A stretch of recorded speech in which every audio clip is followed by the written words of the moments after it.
Hello, and welcome everybody to How to Enjoy SIFU. Sort of a how to play, how to approach tutorial guide kind of thing, where I have two major goals. Number one, I want to take all the stuff that the game does explicitly teach you, because there is some stuff that the game does explicitly tell all players as it goes through its tutorial in a really transparent way. I want to take that information and recontextualize it a little bit, because it's very easy to get the wrong idea about a lot of those features, about a lot of those mechanics, and not really utilize them in the most effective way or the way that's the most enjoyable. And the other thing I would like to do is I would like to illuminate some of the stuff that's not very explicit in the game. Particularly, the game just has a very intricate hit stun, enemy AI system. And the game also happens to be really difficult. So if you're not super on top of all that stuff, you might not have a good time, right? It might be really easy to just... It's really easy in most other action games to kind of just mash your way through on the default difficulty, as long as you react well and dodge well and stuff. In SIFU, I think you can definitely run into situations where you end up with a really tedious game if you approach it that way. And I would like to prevent that, because... did I say already this is my game of the year? Yeah. It's genuinely really underrated, I feel. People are not latching onto it as hard as I would kind of expect. And I'm here to, like, do my small, tiny part to maybe... yeah, get this game some more love.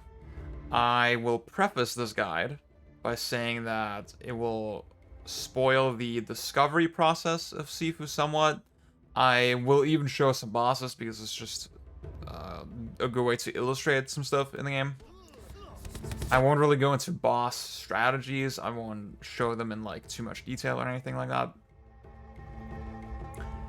But this guide is definitely for people who either are struggling with the game, can't figure certain things out, feel like certain things just don't make sense to them, or people who just want to skip that part of the game, who would rather just have someone tell them in a really condensed fashion so that they don't really get wrong ideas about the mechanics of the game. I think it is enjoyable to figure that stuff out on your own, and I would encourage you to do so. But at the same time, I wouldn't be making this 2.5-hour video if I didn't feel that it provided some kind of value to people in general. So let's begin. On a basic level, what is this? It's a 3D beat-em-up arcade game where there is a... You have action game staples, you have dial combos, so you have two attack buttons that you can press in different sequences to get different effects, right? You have dodges, you have cancels, you have parries, whatever. Just all these staples from other action games like Devil May Cry, Bayonetta, God Hand, whatever. Generally, this game is the most... I would compare it mostly to God Hand. Obviously, because of the camera perspective, that seems like a really natural comparison. But there are a lot of little sort of mechanical similarities in the game. Like, in between SIFU and God Hand, I would also put Bayonetta in there a little bit. That made me think, yeah, though, like, Bayonetta and God Hands must have been sort of the biggest inspirations, right, if I had to guess. So there's that. There's a lot of basic beat-em-up theory in this game. Like, in games like Streets of Rage, or Fight and Rage, or other classic beat-em-ups, Ninja Warriors, stuff like that. A huge element is just space control, being aware of the environment, and that's one of my favorite things about SIFU, that it emphasizes that aspect way more than other action games. And then finally, there's also some fighting game theory in it, where there's really specific rules to how combos work, to how cancels work. Obviously, that's not entirely a new thing for like beat 'em ups or action games, but I feel like SIFU just puts more of a magnifying glass on that aspect. Like the way the game fundamentally works, it's really difficult to get around that aspect. You kind of have to get to grips with it at least a little bit. So yeah, the thing I want to start with is just basic buttons, right? There are 4 basic action buttons in SIFU. Now, if you've played it, you'll say, oh my god, there's way more buttons. What are you talking about? Well, a lot of the other buttons, like the focus attack, for example, or picking up weapons, right, with the circle button, all that stuff is a little more contextual, right? But you have 4 buttons that are basically direct actions, right? So you have the light attack, you have the heavy attack, you have the block button that has some more nuance to it that we'll talk about for sure, and you have the dodge button. Now, I first want to talk about the button mapping, because that's always a concern with action games, right?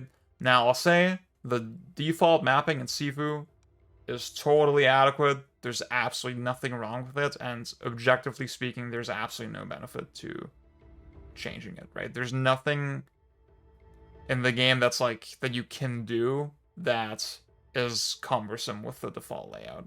It's not like a DMC4 situation where you have to ideally be able to press like 50 buttons at the same time.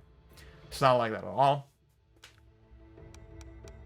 The one thing I personally did, well, I did 2 things. So, number 1, you'll see I swapped dodge and throw weapon. Throw weapon also handles launch focus action. Well, I mean, you can separate those. You have a lot of options with how you want to map. Oh, I didn't even realize you could drop a weapon like that. That's pretty cool. Yeah. You have a lot of freedom with how you separate and combine certain actions, right? But yeah, I basically swapped R1 and R2. Why did I do that? Because block is on L1 by default, and I like to have some symmetry there. I like when dodge and block are like sort of symmetrical, right? It's the same in Wonderful 101, for example. It just works better with my brain. There's absolutely no objective advantage to doing that.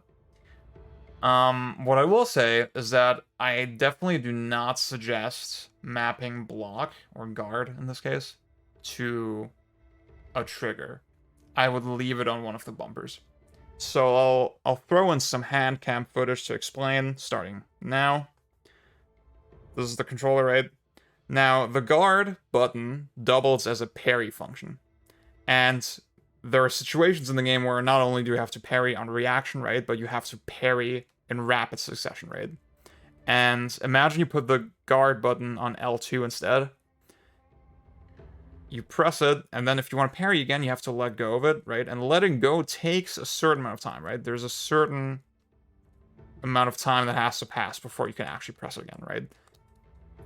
So your mash speed is capped compared to just having it on L1, right? And like I said, there are situations where you have to parry pretty rapidly on reaction, and that just does not fucking work on a trigger. I actually tried it myself, right? I speak from experience. I naturally wanted to put guard here, and then later on I realized, yeah, this is just not a good idea. I just, in the end, I just left it here.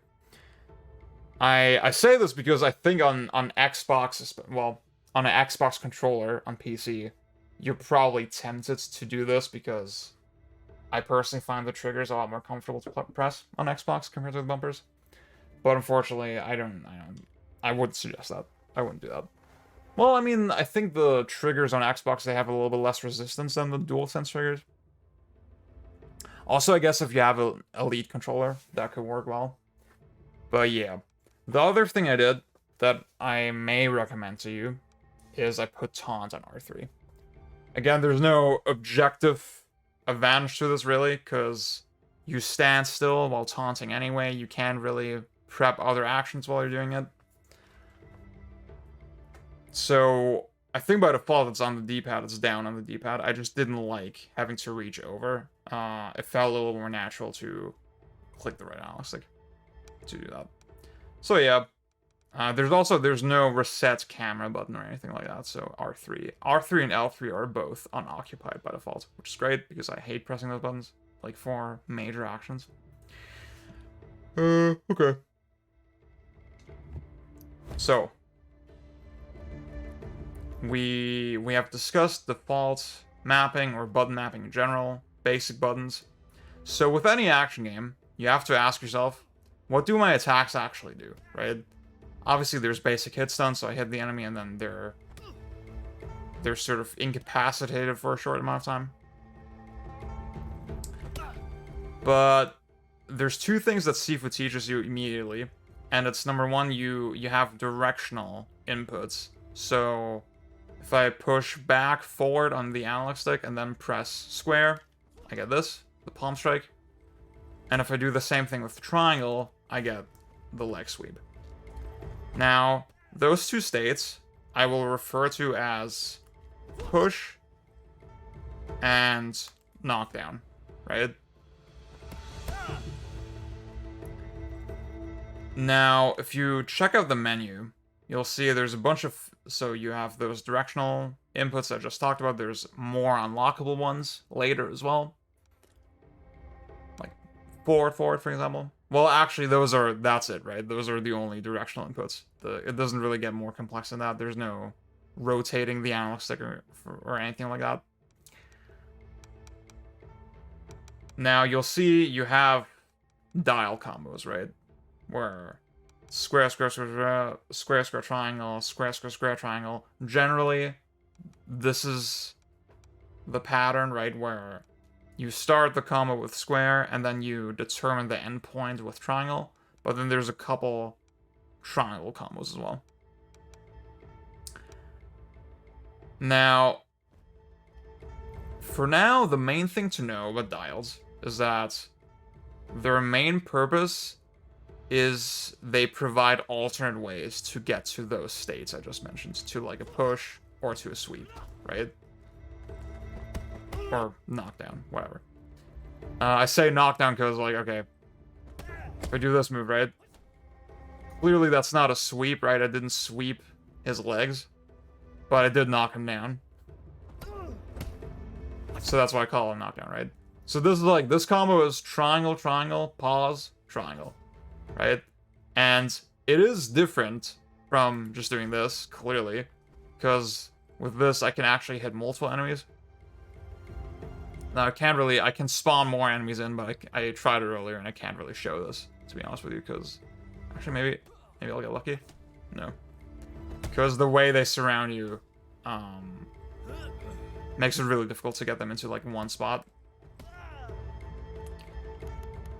But trust me, you can hit multiple guys with this one. But on a basic level, it's just an alternate way to do this, right?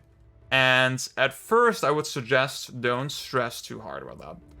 Because, guess what? In the middle of your combo, you can just... So, for example, I press square, square, and then I can just do palm strike, right? I can cancel whatever I'm doing into a directional attack. Now, I had at least one friend who, it wasn't entirely obvious to him that you can press the directional inputs in arbitrary directions to, like, assign the direction of the attack. Saying direction a lot. So, for example, if I want to palm strike the guy on the front, I just press back forward. Square, right? But then the one on the left, if I want to get him, obviously, I mean, to me it was obvious, right? But maybe to some people it's not obvious.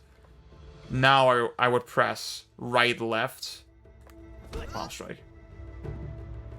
And then the guy to my, judging from the camera, he's behind me, but judging from the camera, he's right. So now I would press left, right, square. So that was a kick, right? But it is palm strike. I will go into that more later when we talk about like the move section. When we're in the move section where we talk about moves. But generally, yes, you can input attacks in any direction.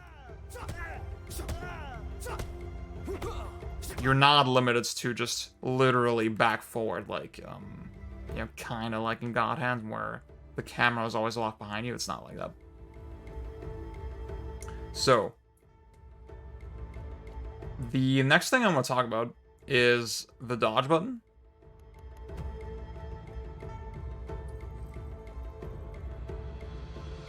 Which is like this. If you press it by default, you dodge backward, but you can also dodge in any direction that you want.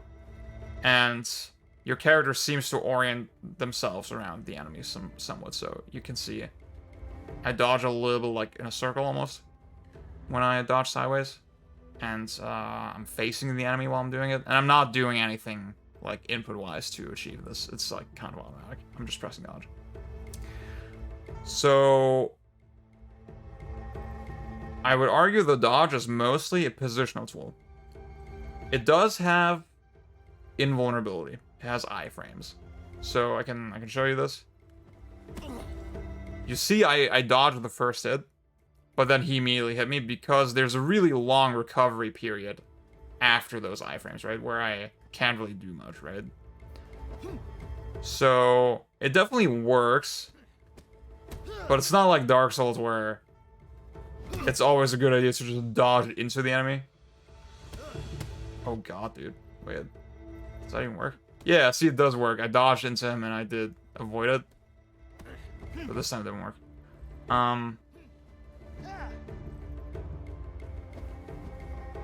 Yeah, it definitely has iframes, but like it's so mild that you should not rely on this for your defense at all. It's really just, okay, I want to get back. I want to get away from a sticky situation. Obviously, the dodge button also handles the run. You hold it to run. And this is really useful. And you have... your attacks are different while running as well. But we'll talk about more about that at a later time. Now, we briefly mentioned the block button.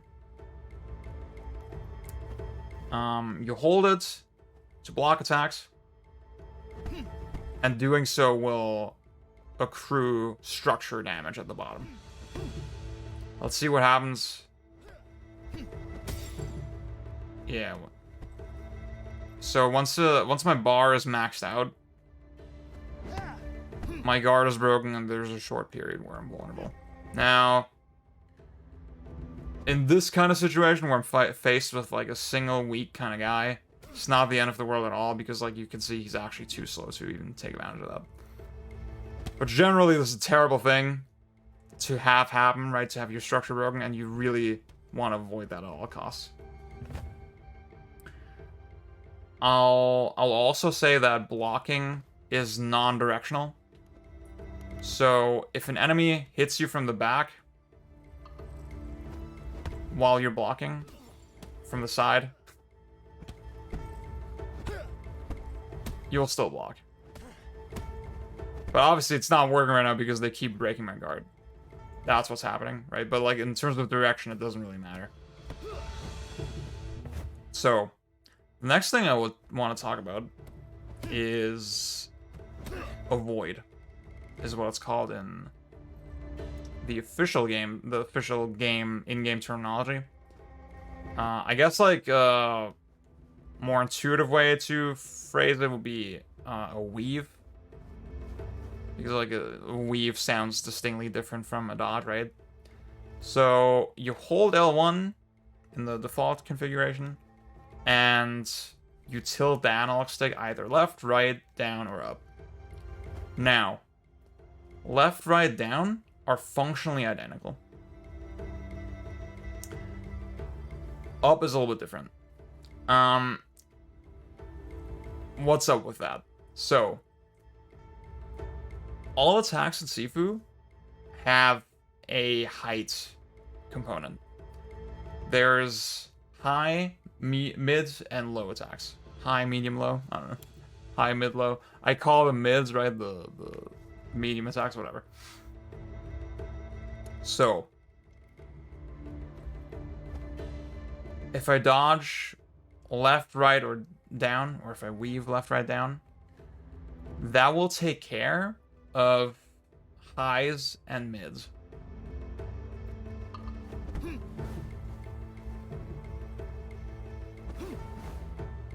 Right? Like that. Now, naturally, as you would kind of expect, this like up jump looking thing, the up weave, I guess, if you want to call it, that takes care of low attacks. Let me...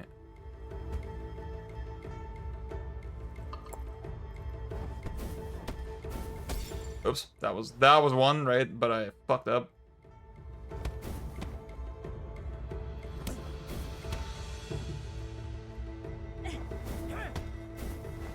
There we go. So, you use the up dodge to, the up weave, whatever, to dodge low attacks. And like I said, all the other directions are functionally identical. There's absolutely no difference between them. Now, one tiny tip that I do have is, and I'll go hand cam mode again. If you wanna dodge consecutive attacks, it seems advisable to alternate from left to right. Why is that? It's because obviously before you can weave again, you need to return the stick to neutral, right? And now doing this doesn't take that much time, right? But if you think about it, if I alternate from left to right, it's a more instantaneous motion, right? Whereas if I did like this, it's still really fast. Like it's not that big of a problem, but generally you lose a little bit of speed, right? Whereas this is technically a little bit faster. Now, I'll say most enemy attacks are highs. That is kind of significant. Like highs are meaningfully different from just mids. And I'll talk about that more as we go. But generally, the way you have to imagine most enemy combo structures in this game is that it's very rare for them to start with a sweep, to start with a low. And you just saw that with the flash kick girl, for example.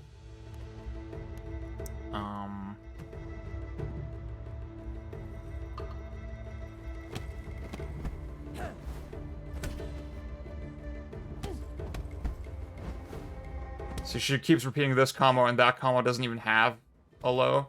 See, that combo was interesting, right? Because she's going kind of low, but in the end, her kick is still high, and you can very clearly tell that, right? Obviously, it's supposed to catch you off guard a little bit. But yeah, if you just remember this basic rule, the first attack is almost never a low. It's usually, there's a couple bosses that have distinct attacks where, you know, they hit low and then they do nothing after that, where it's not the combo. But when you're dealing with the combo, it's really, I don't think it ever happens that they start with a low. And if you remember that, I guess the mindset you can get into is like, okay, I will block the first couple attacks and then dodge the sweep, right? Which I did like perfectly on reaction just now. Kind of proud of that. See, and yeah, you just saw she did a sweep, but then she did nothing after that. I guess my general recommendation is, try to use the block as a sort of safety net. Obviously, you can't just hide behind it. You are limited by the structure. But if you're not sure what to do, it's fine to just block, just to assess the situation a little bit. Now, one thing you also notice with her is that she doesn't do any 50-50s or anything like that. She doesn't. You can see in the bottom left here, I'm playing on master mode difficulty. Now, with some of the mid bosses or actual bosses, it's kind of common on this difficulty that they will start a combo a certain way and then switch it up halfway through. On normal mode, on Disciple, I think is what it's called, that's way less common. But even then, regular enemies don't really do this. Her combos will kind of always follow a really fixed path. So you can learn all that stuff. And again, before you're certain, just block. Now, oh yeah, I guess the last thing I want to say is the weave directions are not camera dependent. So if I want to weave up, I still press up. Even from this perspective. Now, that seems probably really obvious to some of you, but, like, to me, I don't know, just something in my brain. I had a hard time wrapping my head around that a little bit. And obviously it makes sense, right? Like, this actually kind of looks cool. Looks like he's dancing. Yeah. Obviously this makes sense, right? You don't want the camera to mess up your dodging directions, right? It's good that the game is like this. I just want to point this out so that you don't make this mistake like I did. Yeah. I guess just final thing I want to say on this section is, I already touched on enemy combo construction a little bit, but I'm just seeing it in my notes here. A lot of enemies, the way they work is they have 2 combos, and then one of them finishes high or mid, and the other finishes low. And you can see with her, that is exactly true, right? That is exactly the case. So, once you learn, again, like I said, they don't, even on Master Mode, the regular enemies don't mix it up like that. So, once you learn the starting animation, you can, like, I know this one's gonna end low. For sure. Where, yeah, it's the same one again. But she has a different one, where she, like, yeah, this one. This one I know ends with a high. You really only have to remember the start. So, yeah. Now,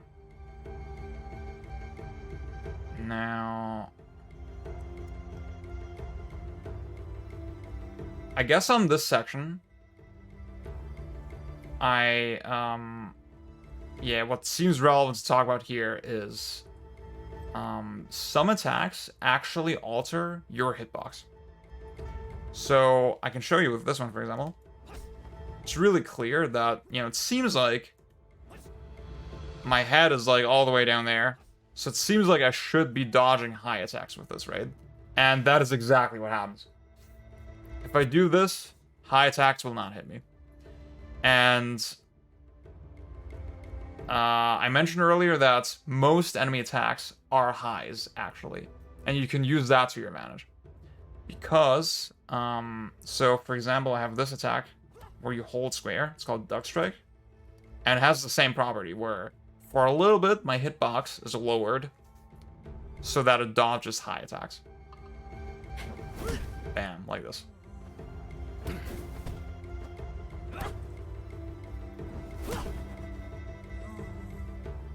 And then it does a fuck ton of stun. And we'll talk about stun later. Now let's see her other combo. See, that combo, for example, is a mid. And that's why it hit me. Now, there's a couple enemies that use a fuck ton of mids. Like the Disciples, I think. Anyway. Let's see. Yeah, see that hit me? Even though I timed it pretty well. And that's because it's a mid. Now, I say highs and mids are a little bit hard to distinguish from each other. It's just a thing that you'll have to learn, right? And thankfully, it is mostly enemy type dependent. So, with those flash kick girls, for example, earlier, she has one combo that starts with high, one combo that starts with a mid. You can learn that. The gangsters pretty much exclusively use highs.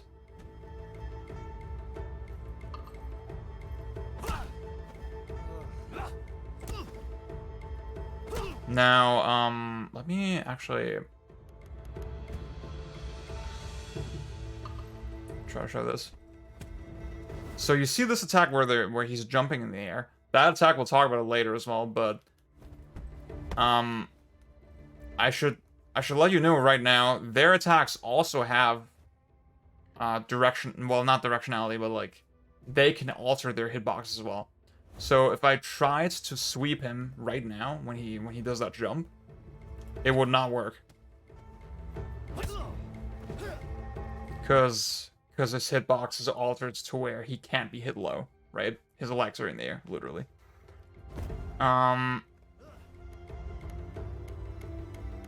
There's one really interesting situation where that I think had a lot of people stunned when they first sort of had it happen to them. Where it's very easy to draw false conclusions. Basically. Oops, wait. Oh, wow.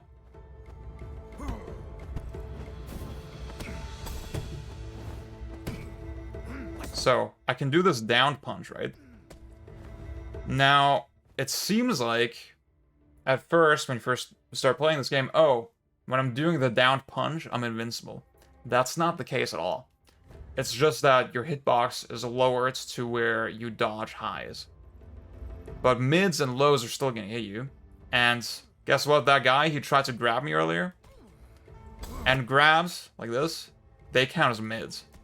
And that's why they're gonna hit you. I don't know if I'm gonna be able to show that, but... So with these guys, they sometimes appear in groups, right? Like this.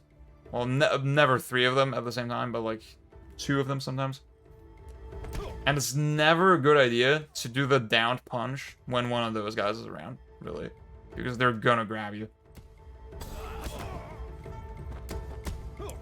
Another big one is the bodyguards. I think the bodyguards don't use highs at all.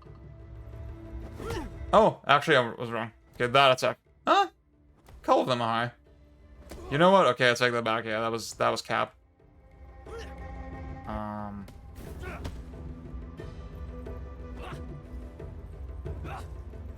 It's really mostly the disciples that don't use highs. And obviously, bosses. Like, bosses are really hard to hit like this.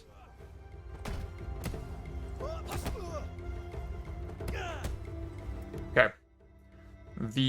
So we talked about, like, directionality, hitbox, shapes, all this kind of stuff. The next thing I would like to talk about is parry. And, basically, you just hit the block button just as you're about to be attacked. It's pretty generous, actually. You can kind of mash it sometimes.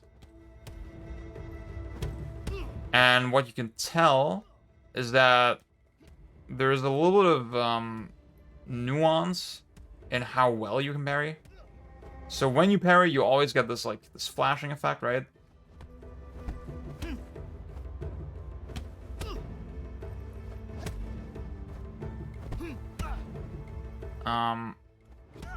Yeah, I think what's happening... Let me actually try this again. Yeah. Okay, sometimes the flash is a little bit more pronounced, right? There's basically parries and there's perfect parries. A perfect parry will not accrue structure damage. And if you pay attention to the bar at the bottom, you can see that this is true, right?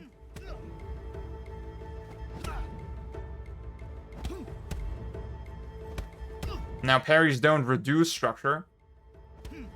But if you're really on point, you don't take any structure damage, right?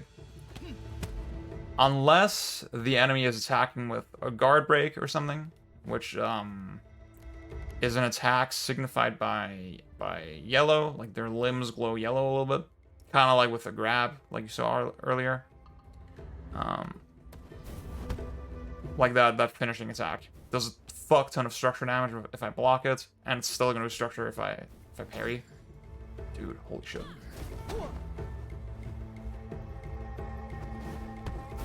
Yeah, I don't like parrying these guys' attacks in melee. It's not easy. So generally, if you parry, right, if you decide to parry, see, even though she looked so strong, right, I just perfect parried her and it did no structure damage. So you can definitely rely on that knowledge. But obviously, when you parry, you're always at the risk of just blocking instead. And if you do that, you're gonna take structure damage. So as far as what parries actually do, number one, they damage the enemy structure. Unfortunately, I can't show that to you in this training room, because neither the enemy's health nor the structure are visible. But yeah, if you've played it, you'll know what I'm talking about. You and the enemies both have a health as well as a structure bar. And attacks do health as well as structure damage. Whereas parries exclusively deal structure damage. Successful parries. And filling the enemy structure is an alternative way of taking them down. You'll get a dedicated takedown prompt once their structure is full. And I'll say especially for bosses, that can be a very viable way of taking them down. It sort of depends on your playstyle as well, I guess. Yeah, I don't want to spoil too much as far as that goes. I would encourage you to experiment a little bit, maybe figure out, okay, this enemy might make the most sense to take out via health. This enemy I can take out via structure. I find that aspect of the game really compelling. I guess if you've played Sekiro, it's pretty similar to that, actually. So, the basic theory to approach this game with is, in a lot of situations, your best option is to weave dodge. Because the timing there is the most generous, and it doesn't really have many drawbacks as far as, like, resources go, right? You don't accrue structure damage at all. And you can do it pretty rapidly. And even like you just saw, I actually missed the dodge, right? But because I was still holding the block button, I still blocked, right? Let's say, see, I just intentionally fucked up the timing there, right? If I dodge way too early or way too late, I'm gonna get hit, right? But generally speaking, there are certain windows. See, I dodged the first attack, and then the second one I didn't manage to input in time, but I still blocked because I was still holding block, right? So again, it's this idea of, like, the block as a safety net. You're gonna take some structure damage, but that's okay, right? In most situations, that's your safest bet. Now, there can be, there's a really famous room in this game where there's two of those guys, right? And they're just both going at you, and it's really cramped as well. And their attacks can overlap in a way that's not exactly favorable. Where it's not really super possible to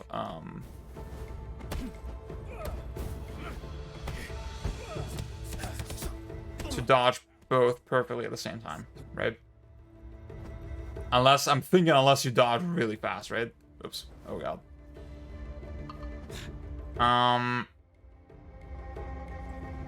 In that kind of situation, again, it's really important to just be okay with blocking a little bit. And to wait for breathing room, run away, reassess the situation, get some more space. Put more space between you and the enemy. Don't let yourself be backed into a corner. This isn't a game like... I would argue this game is very non-committal with the way sort of movement and attacks kind of work. I'll go into that more. Kind of like Bayonetta or God Hand, but it's not like a Bayonetta where you can just you know, you can, as long as you press the dodge button at the right time, you're fine, right? It's not like that. You can be backed into a situation where there is really no escape, and you have to see that coming in advance a little bit. You have to prevent that in advance.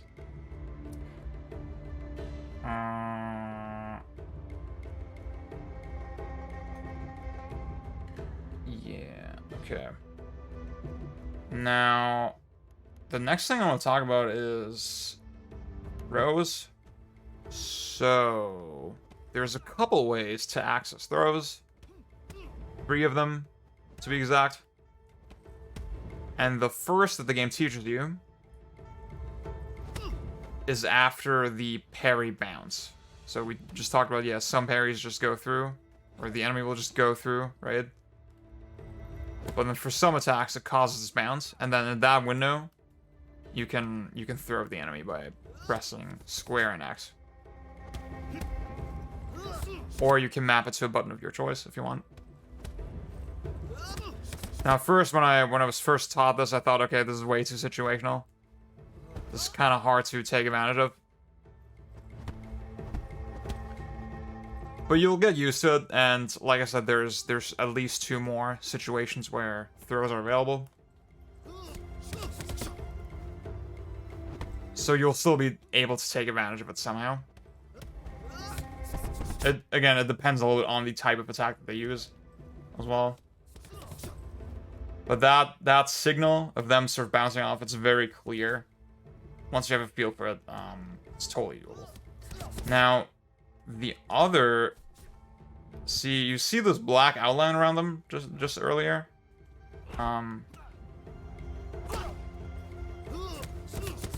That's a dizzy. They're in the dizzy state, like right now. That's a prolonged dizzy, actually, yeah. Damn. That's another situation where you can throw enemies. It's like black ghosting trail is what signifies it. And sometimes the trail is stronger, sometimes it's weaker. We'll talk about it a little later, but I just wanted to say it right now. Yeah, that's when a throw is available. The third situation where a throw is accessible, where throws are available, is once you've filled up the enemy's structure gauge. In that case, the gauge will sort of glow red, and you can instant take down them with, by default, it's pressing triangle and square. Like this. But I guess I would just want to say, yeah, in that situation, you can also throw them. I can't show that in this training room because it's not, it's not possible. But, yeah. I guess I'll also say about throws. Number 1, throws are functionally equivalent to a push, like with palm strike. Oh my god, he blocked it. Like that. It is functionally kind of the same thing. Except, what the hell is happening? Right. Except, obviously, I can choose the direction of the throw, right? So that's really useful. I can, obviously with palm strike, I'm really limited as to where I can push them. Whereas with a throw, if I know, oh, what the hell is happening, dude?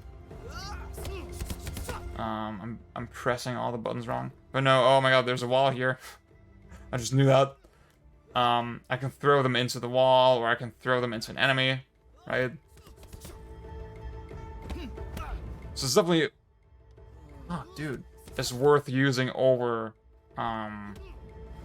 just a regular palm strike, for example. I'm mentioning this connection because A, obviously maybe it's not entirely obvious why throw is maybe better in some situations than palm strike, but also because there's some attacks where you can basically follow up after a push. And as you would expect, yeah, that also works with... It works with palm strike as well as throws, right? So, throwing this guy and then press square and do this move. Palm strike, do this move. Works with both. Now, for some reason, this is a sidebar. There's there's another push in the game that's like square, square, oops, wait, square, square, triangle, like this. And for some reason, you can't follow up after this one at all. I don't know why that is. Seems kind of inconsistent. But I just thought I'd mention that. Now, the final note on throws, you're not invincible doing them. You might sort of assume that you are, but you're not at all. Now, with the way the AI works, I think the thing was that on Disciple, on normal mode, I almost never got hit during throws, right? So I think just in my head, I was like, oh, you know, you're probably invincible or something during throws. It's not the case. On Master mode, you'll get fucking owned. Just throwing people constantly. Because the AI is way more aggressive, there's way less cooldown between enemy attacks. So you have to be really careful with that on Master mode. Still really cool. Like, I guess what I would suggest is that if you want to throw people, this might be like counterintuitive in the moment, but it's actually, it makes the most sense to throw people at each other. Now, timing-wise, sometimes it doesn't work out.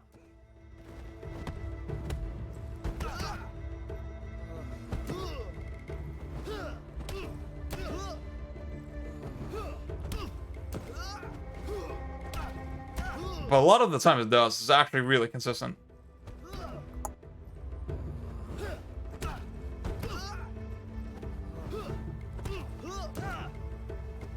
It's actually kind of crazy how much time you can buy yourself with that.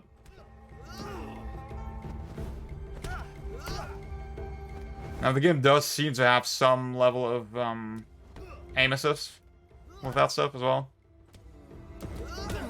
So okay, I should have thrown the one guy at the guy in the back, ideally in that situation, for example. But yeah, that's how I would approach that on Master mode. Okay. Now, I'm mentioning throws, particularly on Master mode, because they're one of the few attacks that you can't cancel out of in any way. And that brings us to our next subject, which is cancels, right? I mentioned earlier I would compare SIFU to God Hand and Bayonetta in that it's not actually very committal. Even though the game has a very grounded sort of look and feel to it. It may surprise you to learn that you can cancel out of almost anything, any basic attack, with 3 particular defensive actions. You can, as you can see me doing here, you can use the avoid, the weave, right? You can also use the dodge, with R1 in my case. Or you can use parries. You can actually interrupt actions with parries. And I would, actually I'm not sure if this works. See, I feel like this also works with throws even though I just said you can't interrupt throws. But I feel like I've parried in the middle of a throw before. I feel like I've done that.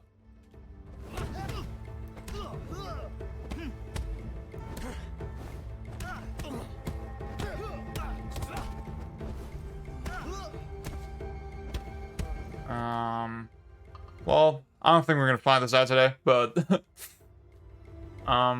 generally, yes, even parries can interrupt, can let you cancel out of whatever attacks you're doing. Now, obviously, parries are contextual, right? So, this is really difficult to show, actually, but, yeah. The way you have to imagine it is that even if you're in the middle of a really long attack, if you just press the block button at the right time, you will actually parry.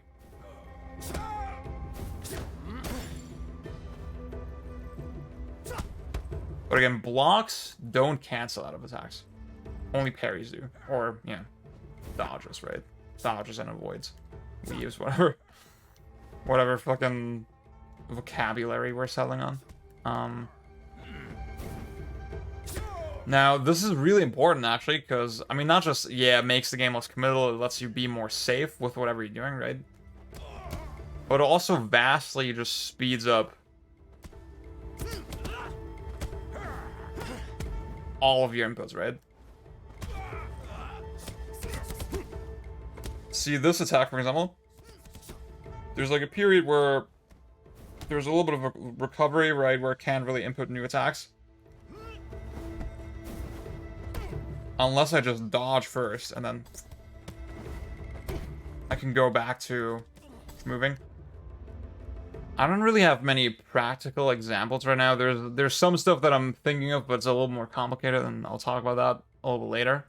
I guess a really obvious one is, for some reason I can't taunt in the training room, but basically you can get the effects from the taunt, and then immediately cancel with avoid, right, with a weave. I'll generally say weave is the best way to cancel, because the recovery after it is really short, whereas with the dodge, the recovery is a little bit longer, right? But also the dodge changes your position, right? Whereas with the weave, you can stay stationary. So I can do combos like this, right? Triangle, triangle, start again. And that's actually really useful, right? As you sort of get deeper into the game and understand the stun system and the way enemies react to hits more.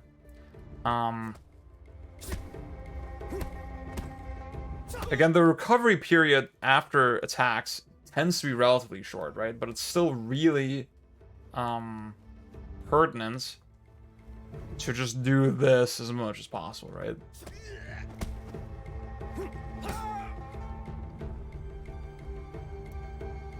Yeah, and again, like I said, the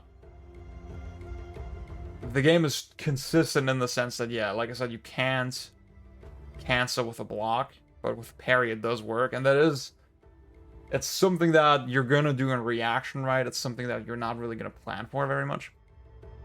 But it is still important to remember, I think, in the moment. The next thing I want to talk about is directional inputs. I already touched on that a little bit, that you can obviously perform them in arbitrary directions, right? So right, left, like this. Left, right. Diagonally a little bit. Now, I mentioned earlier that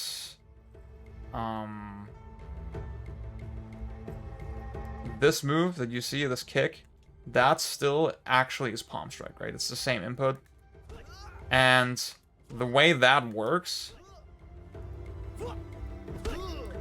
is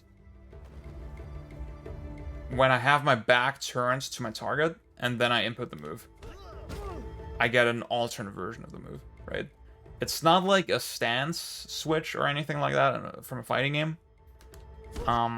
It just happens like as a cool little contextual consequence of how the game kind of works.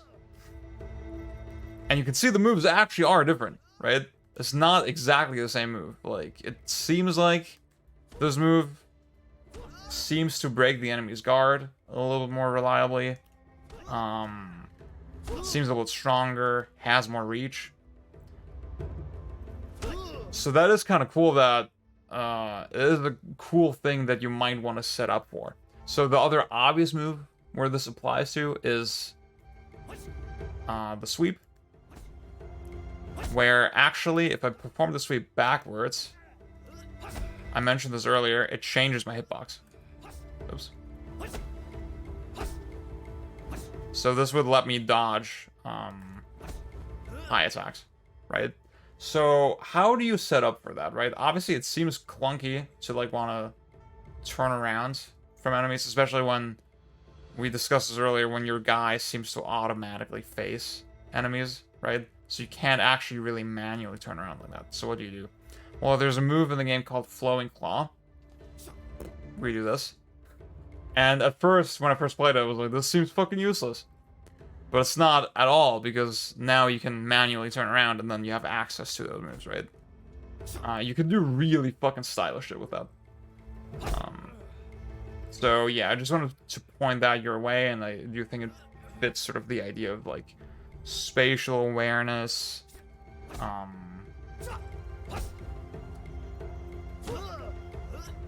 Being able to play around multiple targets.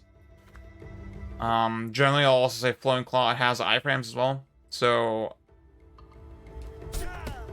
but obviously, see, now we have this situation again of armor, right? The enemy had enough armor that the Flowing Claw didn't interrupt the attack, and then the reach still worked out in a way where I was hit at the very end of the attack, right?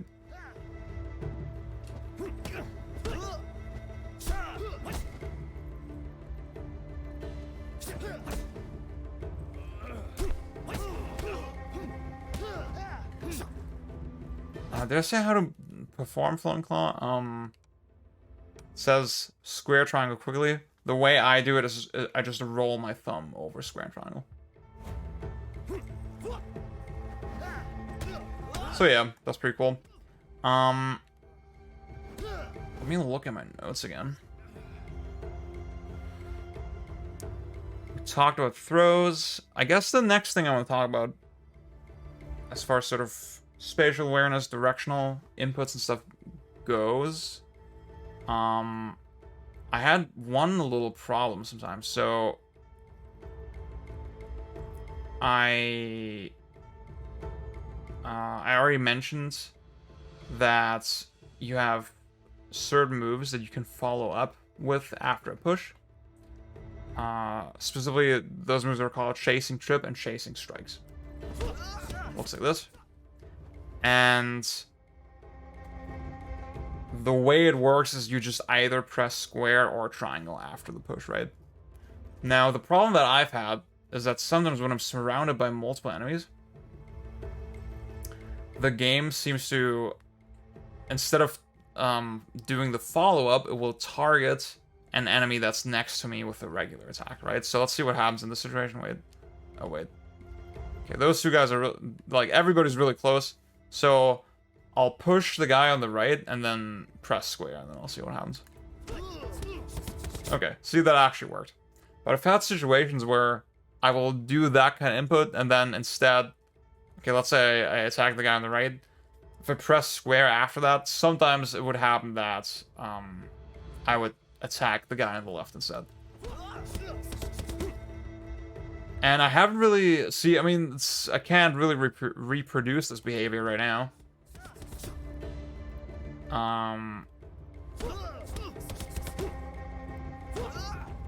See, what I just did is I intentionally pushed left to see what would happen, right? And now I intentionally pushed right. So it seems like your input direction... I feel like if I just mashed square... if I just mashed square, it would have worked fine. So your input direction still seems to have some kind of effect on it.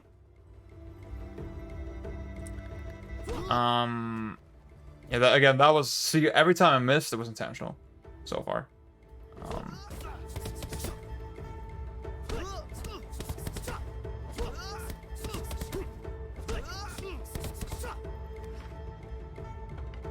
It's cool that you can drop the weapons. I had no idea, dude. But yeah, I just wanna point this out to you so that you're not caught with your pants down in the middle of the game and just attacking the wrong guy. Yeah. Yeah.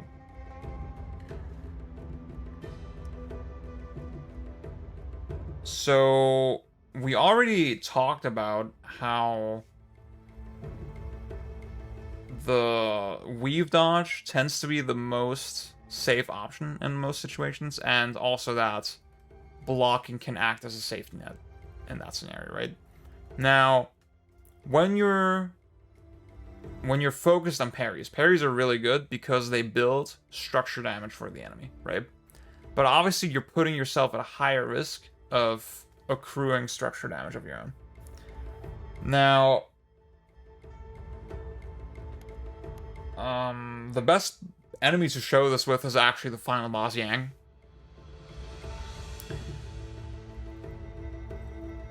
the devs themselves have said, yeah, Yang is like the ultimate skill check in the game because he tests your ability to flip between dodge, or, you know, I should say weave dodge, and parry. Because you can't just get by with either of the two, right? Because there is an interdependent relationship with these mechanics. Obviously, you wanna parry, it is more optimal because you do structural damage to the enemy, right? And with bosses like Yang, especially, that is kind of the only way to beat them, right? But then you're putting yourself, like I said, at this continued risk of taking damage. So what you learn is that actually avoiding attacks, weaving past them, heals your structure. So if you flip-flop between those two modes based sort of on your resources and on the situation, that's generally the way to go. That's how you'll succeed. So, see, the fight has just begun, right? So I can afford, well, I'm getting destroyed, but technically I can afford to do a couple parries. But now my structure is full, so now...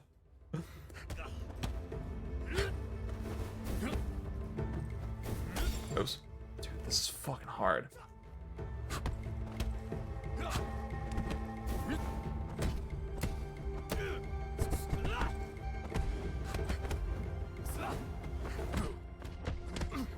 Jesus.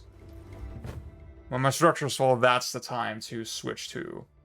actually, no, it's not, but you should do it way earlier, right? It's something that, honestly, with a boss like Yang, I haven't fully mastered myself. Like, it's not like I'm fully comfortable with it.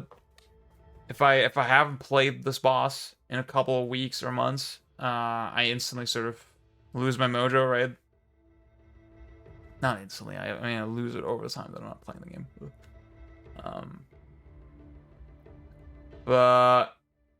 yeah, it's something that's kind of difficult to have a full grasp on. Honestly, it's like, I would love to be at the level where I could just jump into the fight and just instantly have no problem with it, right?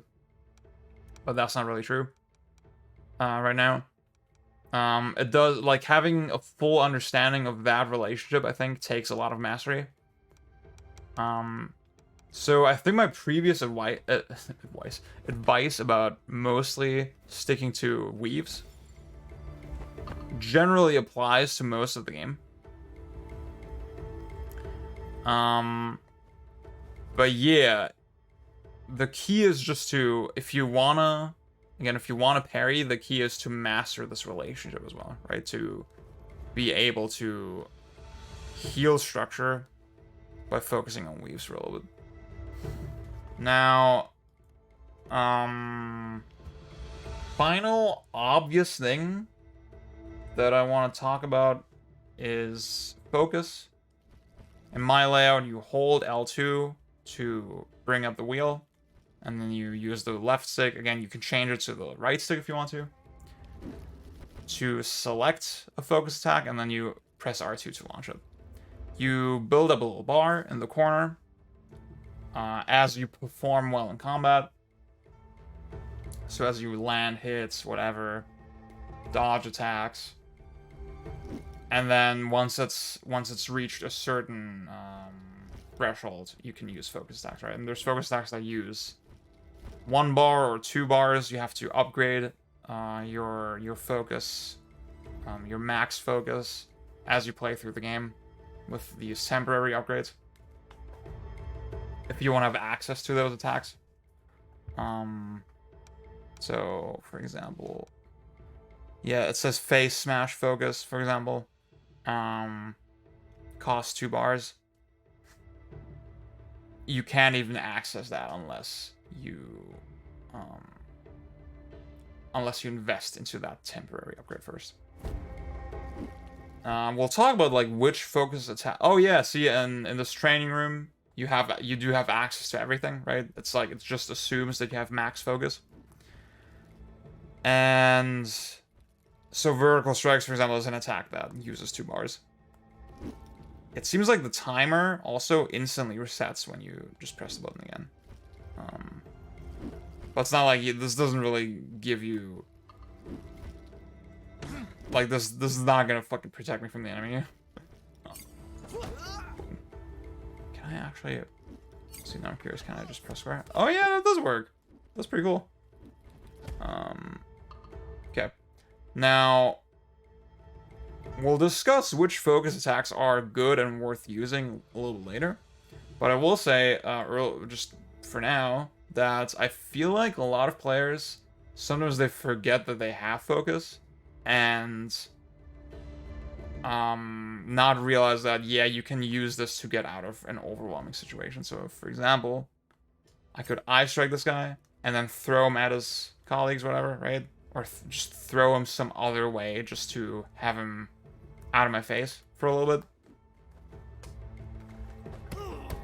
That can be very valuable, right? So just always, I guess the lesson I want to impart is it's not worth being stingy with focus a lot of the time. In boss fights as well, you generally build it up fast enough that obviously there's some meta elements to the idea that, yeah, you want to go into a boss fight with full focus. That is definitely useful, but it's not going to do anything for you if you get yourself killed, right, on the way there. And a lot of time, you just using your focus earlier could avoid that.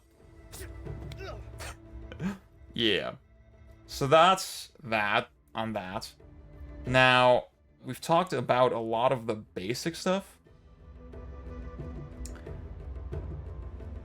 But now I want to get really into the nitty-gritty of sort of strategy and, like, hidden mechanics. And the next topic I want to discuss is enemy states. Now,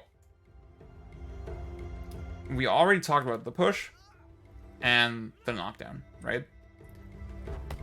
On a more basic level, obviously, we also already talked about hit stun, right? I hit the enemy, and then they're vulnerable, or not vulnerable, they're incapacitated for a short amount of time, right? They're not gonna be acting for a short amount of time. So let's say this guy is attacking me. Yeah, I'm really bad at this, but like, theoretically, if I hit him in time before he hits me, I would be interrupting his attack, right? Like, I would cause hit stun, and he would not be attacking me anymore. Like that. Now, so, I guess, how do I frame this? The way I understand it mechanically, so in some games you may be familiar with the concept of super armor, right? At first it seems like that's kind of seems to exist in SIFU, sort of in a linear way where some attacks just have super armor and they can't be interrupted, right? So I talked about this, by the way, you just saw really cool that the enemies, they can actually hit each other. This jumping attack, right, that they sometimes do. I will not, even though it's slow, I will not be able to interrupt that attack with my punch. Because it has some amount of armor, right? So, okay, this was really interesting, right? You just saw he was winding up for his attack, and I was punching him a couple times. And at first it didn't really do anything, right? Now, one thing that's kind of important is that obviously this game has some amount of hit stop when you hit guys, where the game freezes a little bit to emphasize the hit. And if your attacks don't do hit stun, right? If your enemy is just powering through your attacks, it will appear as if the game is freezing a little bit, right? It's a little bit hard to show, but it will appear as if the game is slowing down and freezing a little bit, right? And that can give you time to notice, oh shit, he's not actually being stunned by my attack, right?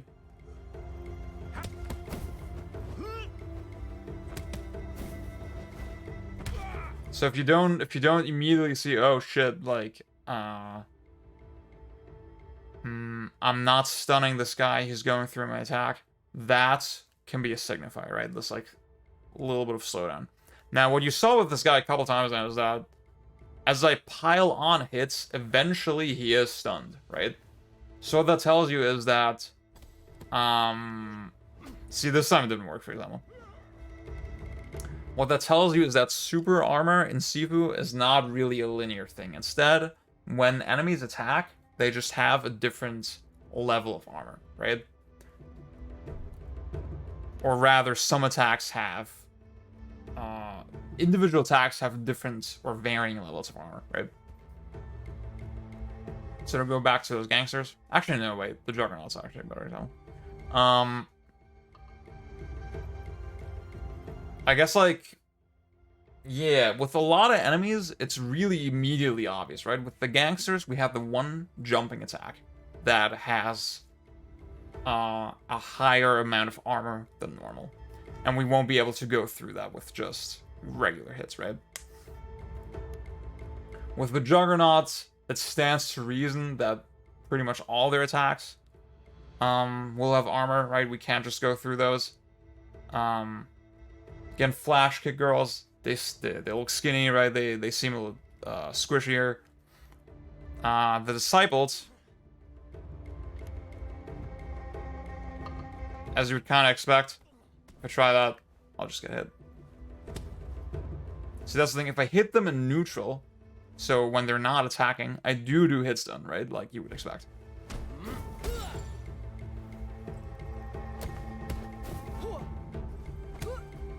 Like that, but... I mean, even just hitting them in time is challenging, right?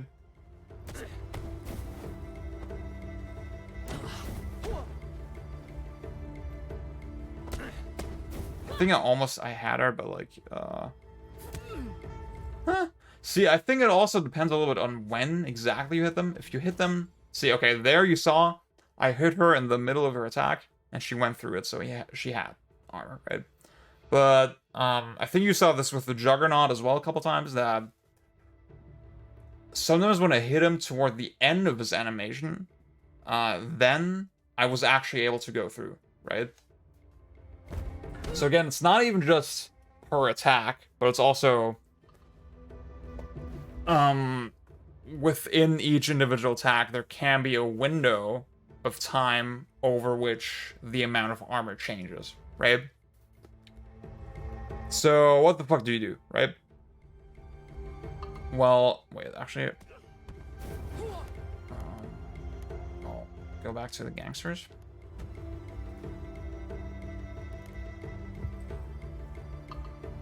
Do you see that? That was Duck Strike, right? This attack that I mentioned earlier. Which, obviously dodges high. Which is good, right? So I don't get hit. But also, it did so much stun that it just went through the armor, right? So that tells you, yes, our attacks also have varying levels of armor damage, I guess you could call it, that they do, right? I think stun is like the better term, yeah, because it does seem like a consistent sort of theme in the game.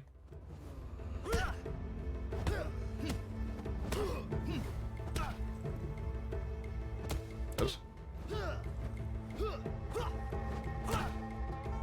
So, I guess when you're faced with that kind of situation, you want to look, you know, either you just dodge, right? That's one thing. Just don't be as aggressive on the buttons. But also, you want to know what attacks may be able to help you with bypassing the enemy's armor. I'll talk about this more in the move section later. Go over it in a little bit more detail. But the one move I'm going to point your way is Charge Back Fist. You hold triangle to charge it, and then you let go. I don't think... Let's see. See, the length that you hold it with... that you hold it at, I should say. It does seem to determine the strength a little bit. But generally, you can just let it rip on reaction. You can hold the button, let it go really quickly. And this move seems to go through every single attack in the game. Except for, there's like, it's funny, we're fighting this Juggernaut right now. The Juggernaut is the one enemy that I actually found an attack for where this does not work. But he does it super rarely. Like, I had put 100 hours into this game already, right? And I was not aware that he can do that, even when I recently discovered it. Like, even with this guy, most of these just fucking go through, right? I don't think we're gonna see that attack today. Yeah, every other enemy, even bosses, they cannot do anything against Charge Back Fist. Well, if you just throw it out in neutral, then they're gonna dodge, right? But if they're in the middle of an attack, it's always going to work. Even with the Juggernauts, I just mentioned this push attack that they do. That push, it doesn't do any damage, it just interrupts what you're doing. And they can't quickly follow up after that, right? You have enough time to dodge or prepare a block or parry or something. It only really serves to interrupt your charge back fist. But that's it, right? It really is safe against everything else. Assuming you can time it well, right? Which, with Yang, for example, is really difficult. But you do feel really cool if you do manage to pull off.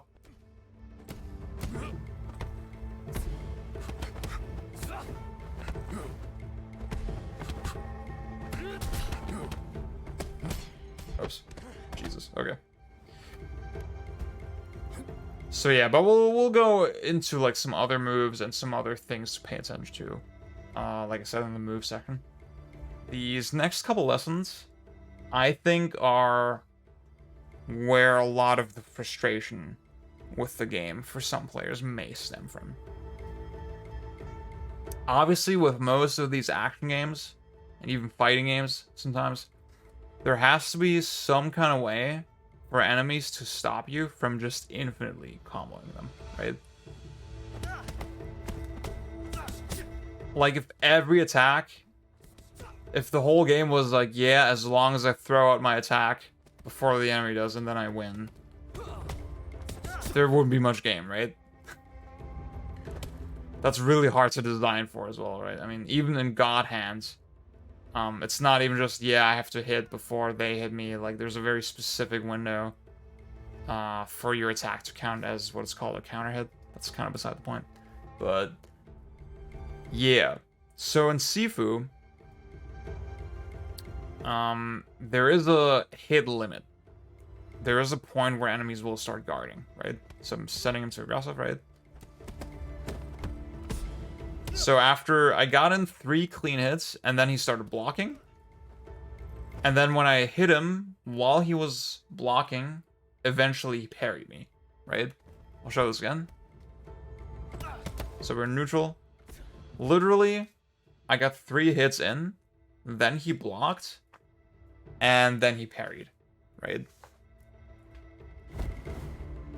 And then the parry, you know, obviously interrupted my attack. Let's try that again, actually. So again, it's really consistent with this guy. And obviously, you can imagine, okay, it's going to be a little bit different from enemy to enemy, right? Now, you just saw that I got in 3 hits, and then instead of hitting him again and triggering the guard, I went for a sweep, right? And I can tell you that is going to work consistently. Oops. Now, he got up, and I hit him, and he blocked immediately, right? And then, again, he parried. There does seem to be some kind of sort of memory cooldown system where the enemies, they, even when you knock them down or something, they do remember how many times you hit them before, right? And then their hit limits, their forced guard or whatever will kick in, right? Now, The sweep that I just showed you, that's one way to sort of circumvent it, right? Where, clearly, if you realize, okay, I'm about to approach the point where they're gonna guard, right? If you then use a push or a knockdown, they will be susceptible to those effects, right? They will not guard that attack. Now, you know about chasing strikes, the attack that you can do after the push. Let's see what happens if I hit him 3 times, then push, and then do chasing strikes.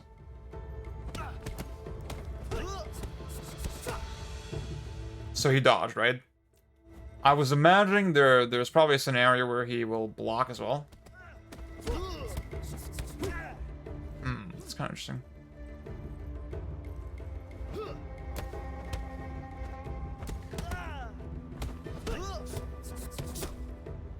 That's kind of weird, actually. How do I get him to block?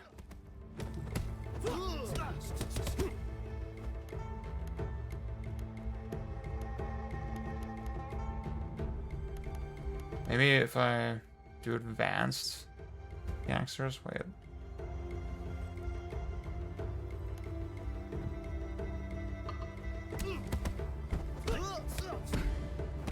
See, okay, this was interesting, right?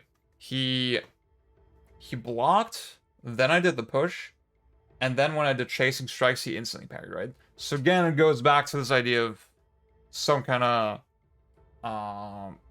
memory cooldown, right? He remembered what I did before, or the game remembered, the system, the AI, and then acted accordingly, right?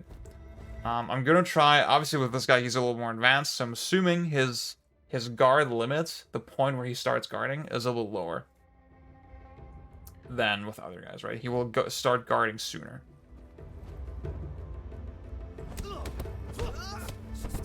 See, this guy actually blocks. This guy kind of does what I want him to do.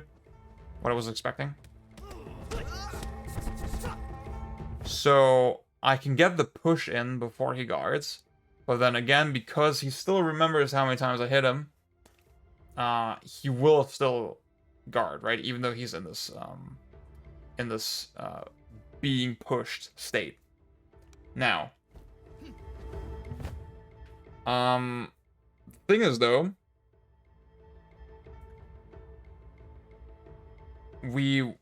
from when we just tested, right? We know that, okay, if I hit with a push or a knockdown before the guard happens, it seems to work, right?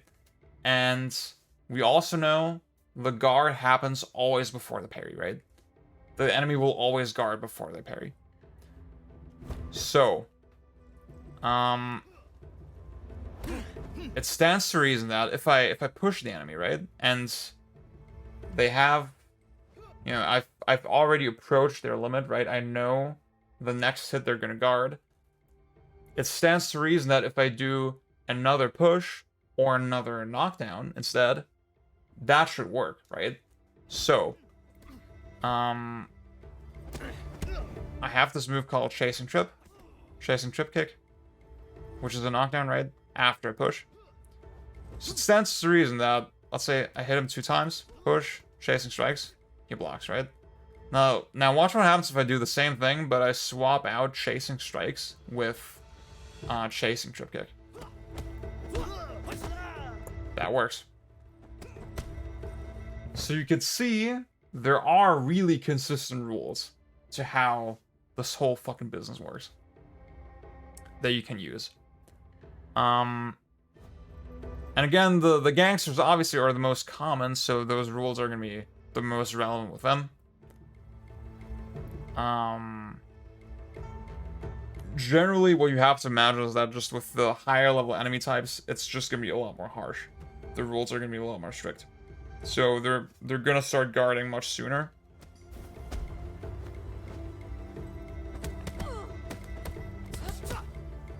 Maybe not, though.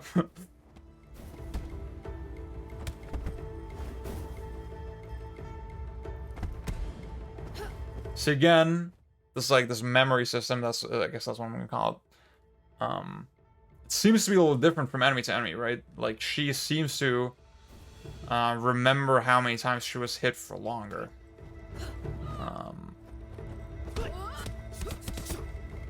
And that's something you just have to be cognizant of. See, I was thinking, okay, she just guarded, right? A couple times, but she didn't parry yet.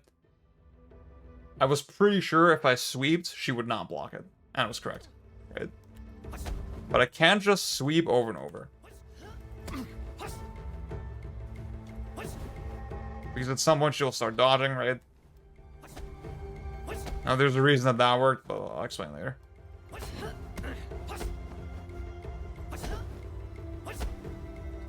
I think the lessons to take away from this, right? SIFU is not a game where you can just go in and press buttons, right? You definitely have to be a little bit aware of sort of the background rules and systems that govern how the enemies are gonna react, right? I think this is something that, again, because it's not super explicit, right? It's not on the surface. It is, even though it is consistent, right? Even though it's something you can definitely learn, as we've just proven, right? Over the course of, like, this little exercise. Because it's so in the background, it may feel arbitrary and frustrating, even if you, it may even feel inconsistent, even though it's not, right? If you haven't sort of set your mind to it, right? But again, there are ways to do things consistently, to do combos consistently. And I feel like they've I mean, this is injecting my personal opinion, but I do feel like the game just strikes a really good balance to where those systems, again with the memory system especially, it makes these encounters feel dynamic, right? It's something that you can't entirely, I guess the way I should say it is that it's something that you're never gonna predict perfectly with how human intuition works, right? Obviously there is, I'm sure, with fucking tool-assisted methods, you could predict it perfectly, like everything that the enemy's gonna do. It seems very deterministic, right? It seems very little, there's very little randomness to how they guard and parry and stuff. I'd say there's actually less randomness than some other action games, right? Like in God Hand, for example, there's a system where if you juggle an enemy for a certain amount of time, they then have a random chance to escape. So the exact number of hits is not consistent, right? But that's, I mean, it's fine. It's I really like that aspect of the game. I'd say SIFU is a little more deterministic than a game like God Hand. But still, because there's so much fucking happening at the same time. And a lot of these little numbers and gears are obscured to the player. You're not gonna have a perfect grasp on it in the moment, generally. But yeah, I hope just the way I sort of illustrated just now will help you understand a little bit how to hopefully work with that. Now, obviously this begs the question, this whole 3-hit limit, right? I guess I think Sean is a really good enemy to show this, actually.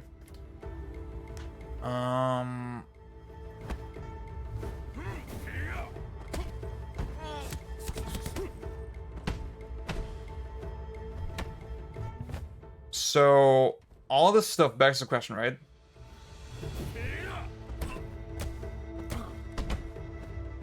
It seems like there's a really strict number of hits that I can do on Sean, right?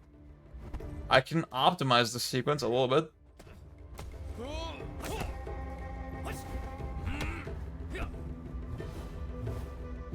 Oops.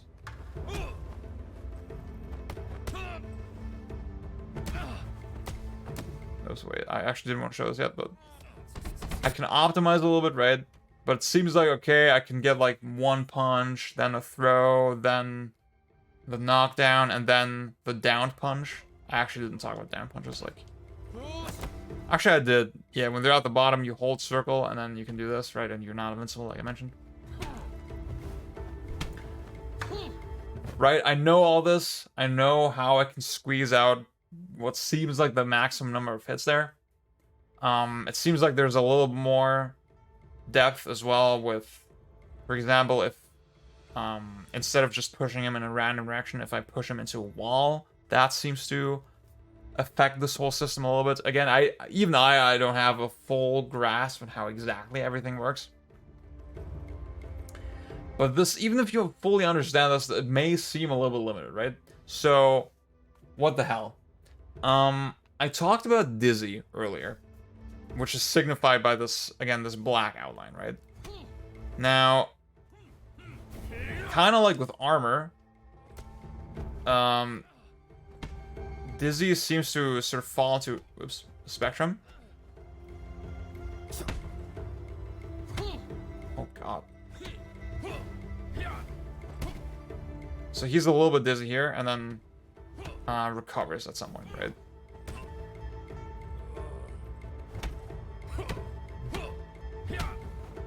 That was really bad, dude.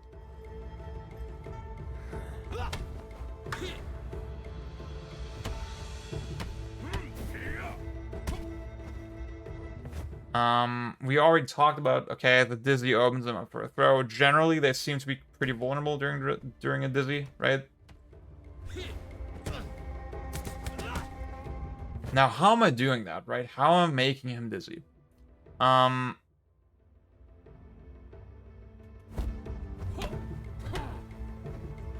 guaranteed way to do this is what I'm gonna call a counter hit. I think there's a official fucking term for it in the game. Let's see. Yeah. Stunned opponents cannot defend themselves. It doesn't really, yeah, it says avoids. Time slows down for the duration of the attack. Any hit on an enemy during this window will stun them. So, I dodge attacks, right? And then you see the game slowing down a little bit.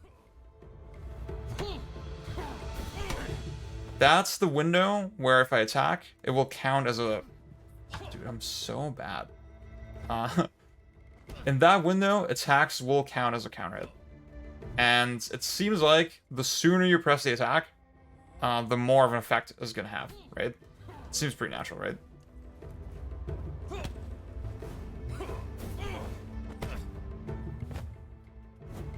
And the counter does an instant dizzy, right? Oops.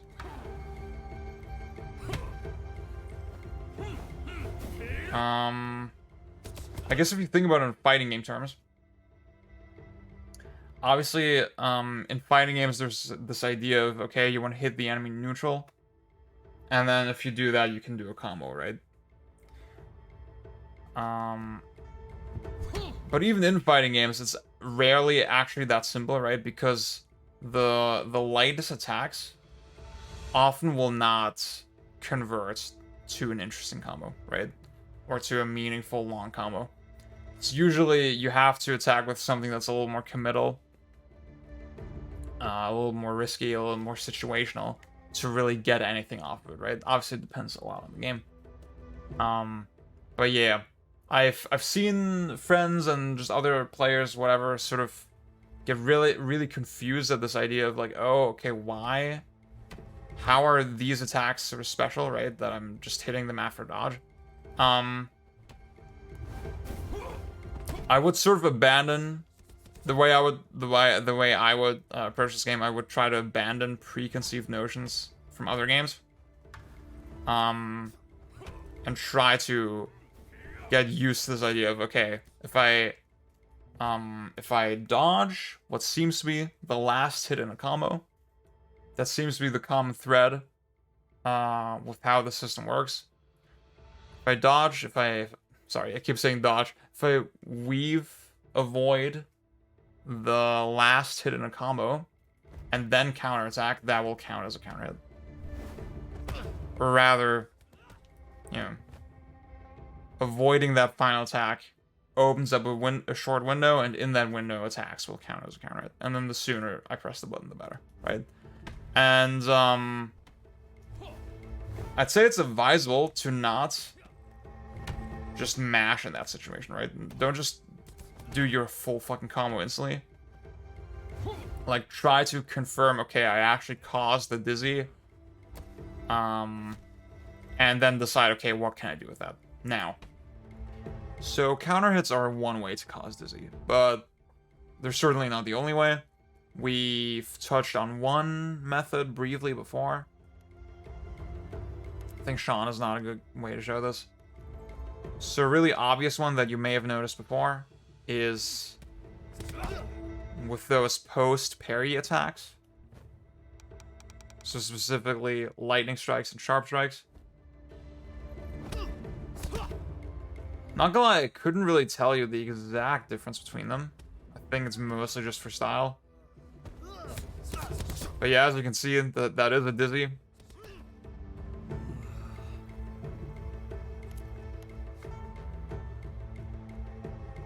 But again, that definitely hinges on whether you're causing the bounce in the first place or not.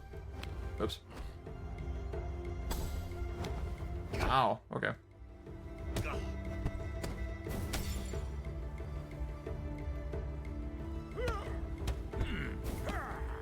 I'd say generally with beefier enemies, it's more difficult to cause a parry bounce.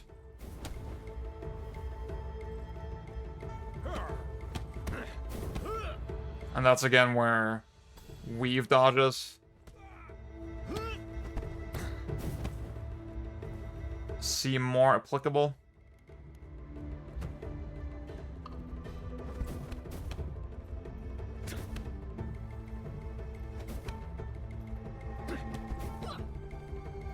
So as you can see, I cannot really get it to happen with Flash Kick Girl, this parry bounce.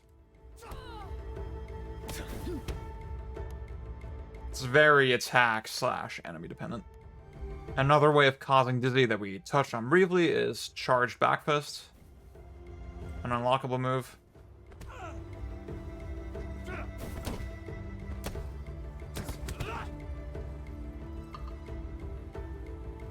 But that also seems to be somewhat dependent on when you hit it, right? We mostly discuss it as a way to break the enemy's armor, but if you hit them smack in the middle of an attack, they will dizzy as well.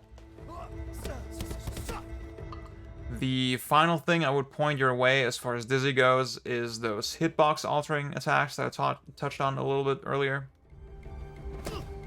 So you can see Duck Strike causes a dizzy, but only if I hit them in the middle of their attack. So I'm not sure what the exact math behind this, or the exact sort of behind the scenes properties here, but there seems to be some kind of element where, yeah, if I hit the enemy at a certain point in their attack with something that does enough stun, I will cause a dizzy. Because again, as you can see, I talked about this earlier, but like my regular attacks, yes, they cause hit stun, but they don't cause dizzy. And Duck Strike, in a normal instance, yes, it causes hit stun, but it only does dizzy when used in the middle of their animation, right? And yeah, I'm not gonna go over all the hitbox-altering moves right now, but you could imagine that this applies to more than just Duck Strike, right? So to go back to Sean, I guess now your question is, okay, why is dizzy so important?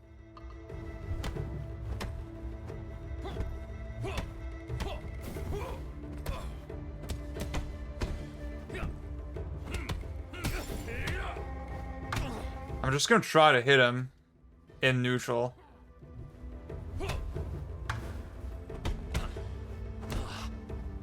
And as you can see, he's basically impenetrable.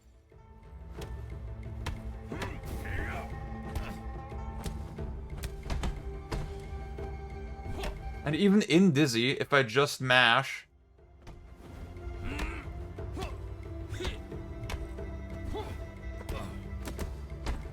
I'm clearly not getting as much out of it as I should, right?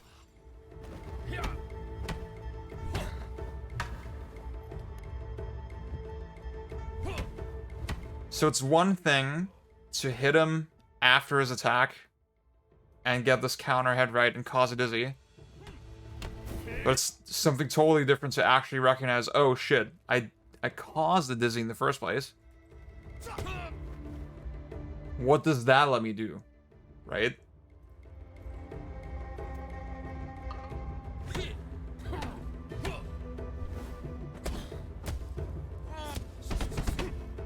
In Sean's case, that means I can get at least 2 attacks in and then still throw, right? And then when I throw, I may want to throw him at a wall, or I may want to use that as a setup for chasing trip kick.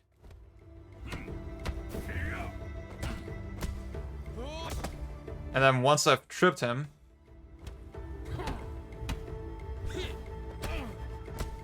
I can go for a knockdown, right? Sorry, I can go for a downed punch.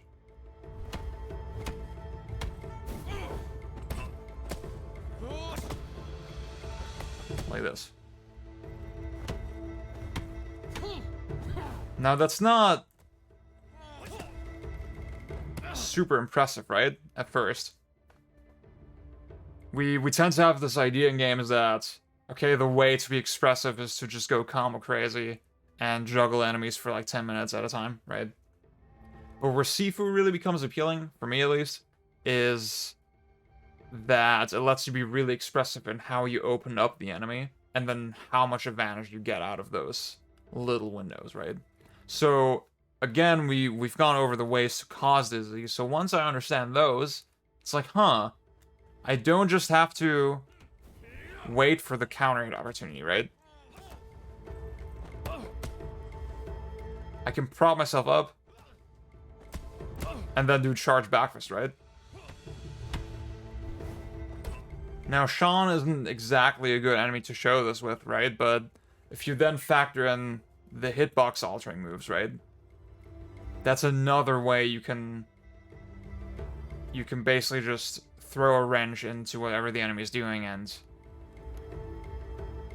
make the fight way less rigid. You don't just have to wait for these super obvious signposts. And that's sort of how offense in SIFU really hinges on defense in an interesting way, right? You create opportunities for offense by being creative in your defense. And I think once you understand that balance, that dynamic, the game gets so much more enjoyable. Once you understand that you're not actually as limited as you thought you were. Now, what's interesting to consider is that you may have noticed I've used terms like stun before, right? I don't actually know on a programmatic, mechanical level why something like charge backfist exactly causes dizzy, right? I don't know if it's like just a special property of this attack where it's like programmed, yes, it always causes dizzy in these situations, or if there's some kind of mathematical hidden value behind it, right? Maybe it's damage done in a certain amount of time. Maybe I guess we talked about, okay, every attack does health and structure damage. There seems to be a linear correlation between health and structure, right? So attacks that do more health damage also do more structure damage. What we don't know is whether or not there's some kind of third hidden property to attacks. Right? Like, you may theorize that, okay, some attacks cause dizzy, so it seems natural to assume that there's a third property, maybe you could call it stun, right? And the stun property governs whether or when a dizzy is triggered, right? But we don't actually know if that's true. We don't actually know if that's how it works. It could just be, again, calculated with damage somehow. Now, why am I bringing this up, right? Why am I bringing up all these hypotheticals? It's because, as we've already discussed, I think, dizzy can come in varying lengths, right? Slightly varying length. But then there's another variant to the dizzy called the super dizzy. And that seems to occur when a hidden third bar is filled. And there's been research done, videos done about this. Under the Mayo actually has 2 really good videos that I will link. Because they go into this in way more detail than I could, right? He actually did a lot of conscious, really specific experimentation to figure out what the fuck is going on. But the general conclusion seems to be, okay, there's some kind of hidden bar and it tracks how often you're hitting the enemy in a short window of time, how much damage you're doing in a short window of time.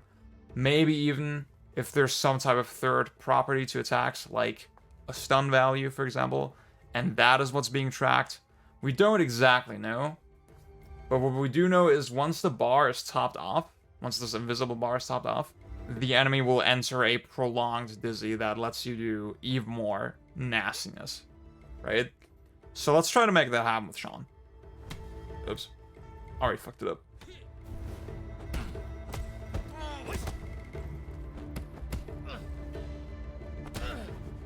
There. Now, the exact difference, the exact signal for a super dizzy compared to a regular dizzy may get lost in the sauce a little bit as you're just fucking mashing buttons, right? And completely missing the fact that you have this amazing opportunity now to do real ass damage. But yeah, if it wasn't obvious, you get a really distinct sound cue when the super dizzy occurs. And the slow-mo and the black outline that is usually associated with dizzy and counter hits and all that stuff is much more dramatic in this case.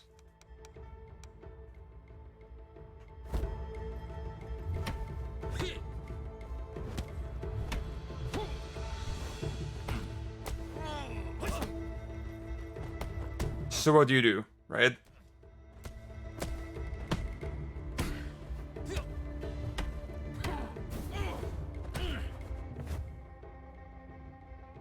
Again, it's really important to recognize what's happening and not just mash buttons.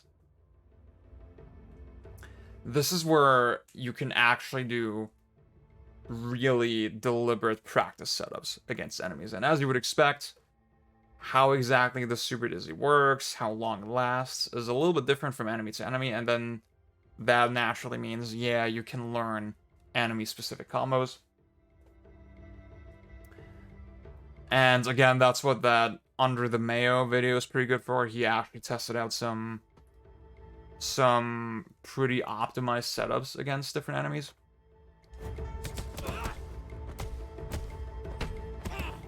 See, it was already over there.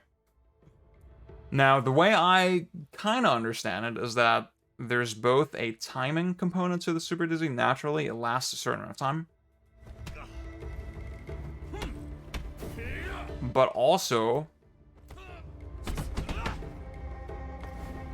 it seems to track how much damage you're doing, how often you're hitting the enemy. We don't know exactly what property it's looking for.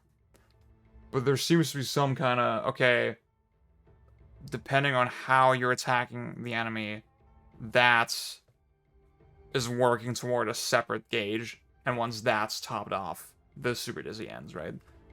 My feeling is that stronger attacks fill up this hidden gauge more quickly, so it stands to reason that you want to get as many lighter attacks in as possible, and then finish off with something big, right? So what you'll see a lot of people do once Super Dizzy is active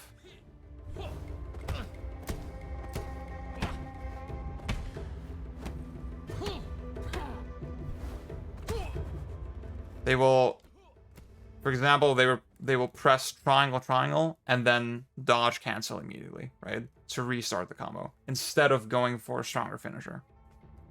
Because that will give them more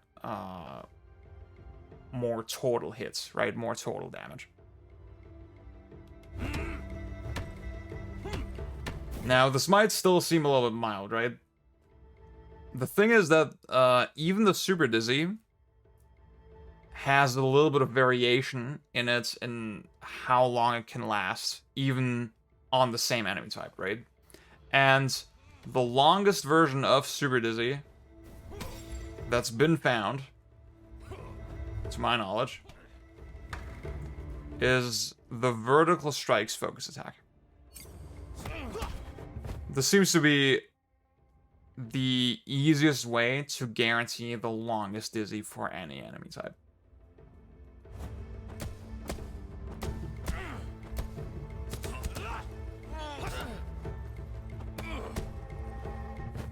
So you saw, I pressed triangle, triangle, dodge, cancel, triangle, triangle, dodge, cancel, then the raining strikes combo. This one. And then I still even had time for a throw at the very end. Now let's see what happens if I just do raining strikes, for example. The second one he's already recovered, right? That's still a lot of damage, but it's not as optimal as it could be.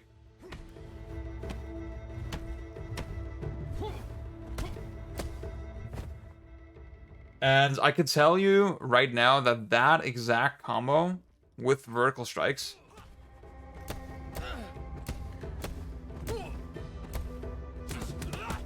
works on every enemy. I just tried, as if you paid attention, you may have seen that I actually tried to get in a third punch before the raining strikes. But then when I did that, I didn't have access to the throw anymore, right? Then the Super Dizzy was already over by the time I finished raining strikes.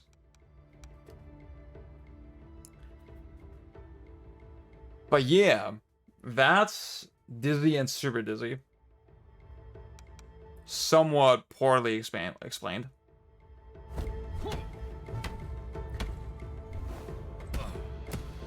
Again, it's really more about recognizing, okay, what the hell do my attacks actually do? And then being cognizant in the moment that you actually triggered something specific, right? And then having some sort of plan for what you want to do once that moment occurs, right? See, even that seems pretty optimal after a Dizzy, right?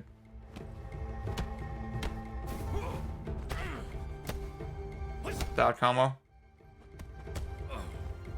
Like, if you don't want to bother aiming for a wall or something with the throw. And again, keep in mind, wall, pins, wall throws do a ton of damage.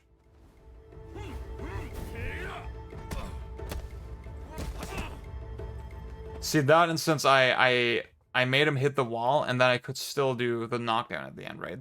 So that seems really optimal for a regular Dizzy.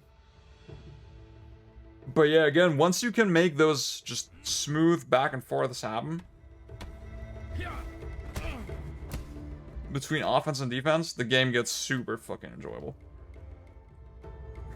Now, as far as actual focus attacks go, we talked about focus itself as a concept earlier. I really only use the one that I mentioned earlier, vertical strikes, as well as eye strike. Eye Strike is an instant Dizzy, regular Dizzy. And for that reason, of course, very useful, right? Like, again, I just want to get a guy off my back, so I do this, right? That's kind of what it's good for. You can maybe, with, again, smaller enemies, you can do a short combo on them. English, not my strong suit. I think all the other stuff is, like, actually not that good. I'm not gonna lie with you. I don't really see the point of a move like Strong Sweep. I was told it, like, does... I would have to investigate this more, like, actually using it again in-game. Outside of training room where you actually see the health and stuff. But, obviously see with a bodyguard, right? Wow, okay. I can't sweep this guy. Even in neutral.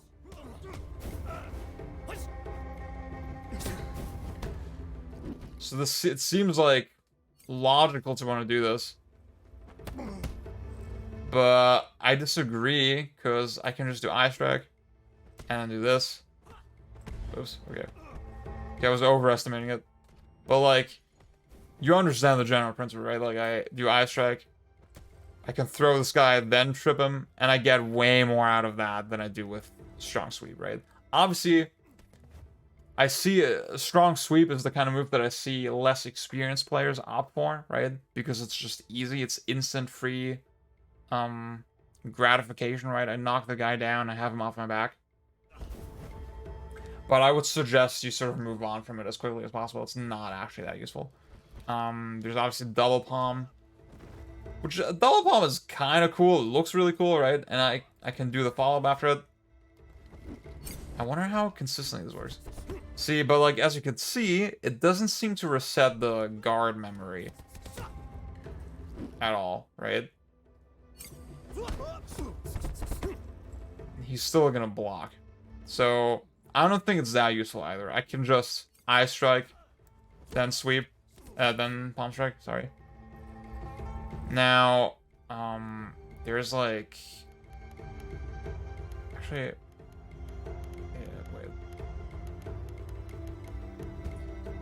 There's weapon-specific focus attacks, of course. Oh, wait, I don't have the staff. And I'm gonna say... Oops. Oops, oops, oops, oops, oops. I'm just getting gangbanged.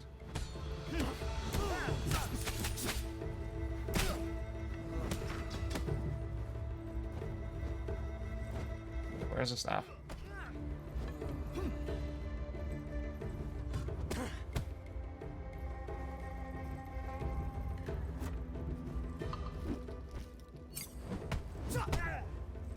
See, even that thing, it's pretty fucking situational, you know? I need a staff. I need, like, I think at least 2 bars of focus. 2 bars, yeah. It's not that much, but even just to hit multiple guys. You can hit it pretty consistently, but yeah. Like 2 bars of focus is nothing to sneeze at, and there's like less situational ways to knock down 2 people, you know. Yeah. There's also the face smash focus wave. Bam. But that's just, I don't really see the point of it compared to eye strike, for example. Seems like maybe a slightly longer dizzy. But even then, wait, how much does that cost? It's 2 bars, right? I don't understand why you would do that, because vertical strikes seems way fucking better.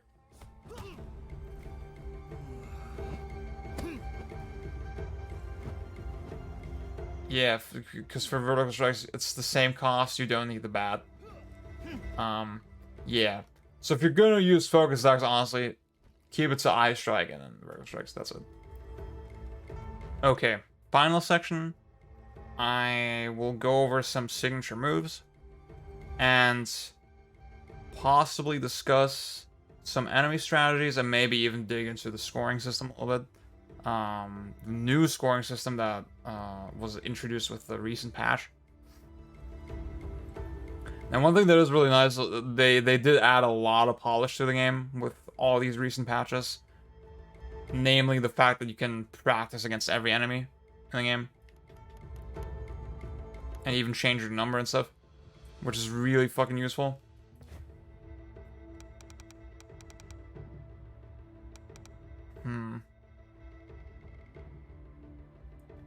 Now, we talked about a lot of moves already, right? We talked about palm strike, why it's obviously good, sweep, why it's obviously good. Chasing strikes, I'd say is actually not that great. I think in a lot of situations, oops. Jesus, what the fuck? See, even when he blocks, you have to consider that I'm still doing structure damage to him, right? So it's not completely useless, right? A lot of the time when I do chasing strikes, I am just using kind of for style. I would argue that in most situations, chasing trip kick is preferable. This one, right? Because again, it just leads to longer combos. Like the advanced guys, they don't fuck around. Okay. So, another really central move that you'll probably unlock really early is snap kick, just forward triangle.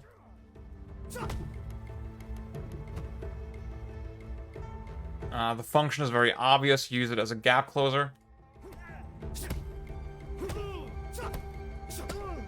Now I know there's like some funky stuff you can do with this move on top of this, where you can extend combos in interesting ways. I haven't really, to be honest, I haven't really messed around with that. There's YouTube videos you can watch on that. Now, one thing I will point out though, is that this is not pointed out in the in-game description at all, but this is actually another hitbox-altering move, in that you dodge low attacks when you do this. My favorite enemy to show this with is Kuroki.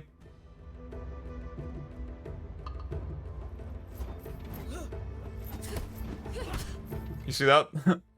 So I dodged her. So she starts the combo, right? The third attack I know is low.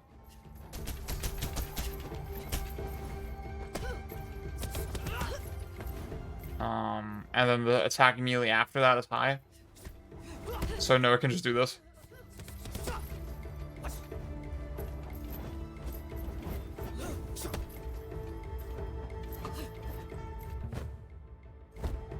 Again, once you're aware of all these little tricks, this game just gets so fucking cool. Yeah, so that's one little neat thing about snap kick. Immediately next to this is crotch punch, right? Crotch punch has a really similar function actually to duck strike. Duck strike again dodges high and can hit enemies in the middle of whatever they're doing, right? Crotch punch is the same. It's a little bit difficult to figure out the exact difference between them. It seems like... Oops. I feel like...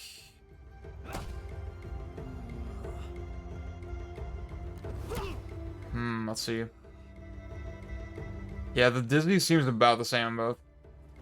Personally, I find Duck Strike a little more comfortable to execute because you just hold square. Whereas tapping double forward, I think, is a little bit difficult on reaction. But one thing that is really cool about crotch punch is that you actually get some unique follow-ups after it. So if and it doesn't matter if you hit the enemy in the middle of their attack. So for example, I do crotch punch and then press square. That's like a slightly different combo. The one I like to use though is crotch punch and then triangle. You do this like claw attack. That looks really cool. Again, not super like doesn't really have a super crazy explicit purpose. It's just something you can use for style to like mix it up a little bit. Like I do a normal combo, crotch punch, like that. Again, it's something that's not immediately obvious, so I just wanted to point that your way. Hook intercept. I think this probably is explained here. Yeah, hook that can withstand attacks during its build-up. So this is your own super armor move. Some people have argued that this is like the best move in the game. Personally, I disagree. I don't think this is really practical. But it was pretty cool. Actually, let's try that against Yang, maybe.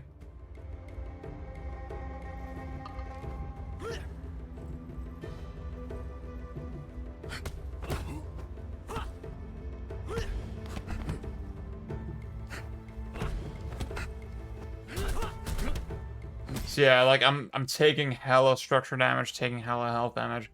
I don't think it's that practical, but again, you can probably use it for style.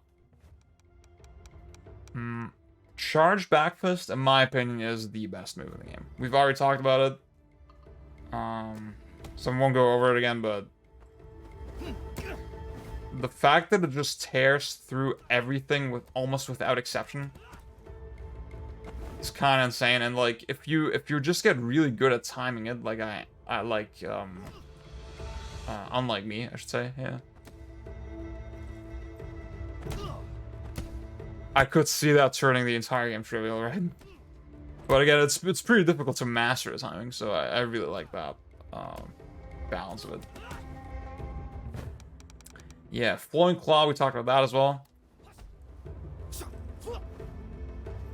There's one SIFU player on YouTube, his name is Liquid Drone. He's like crazy about that move. That's like his favorite move, I think. Oops. But the iframes on it, they do seem to be really mild.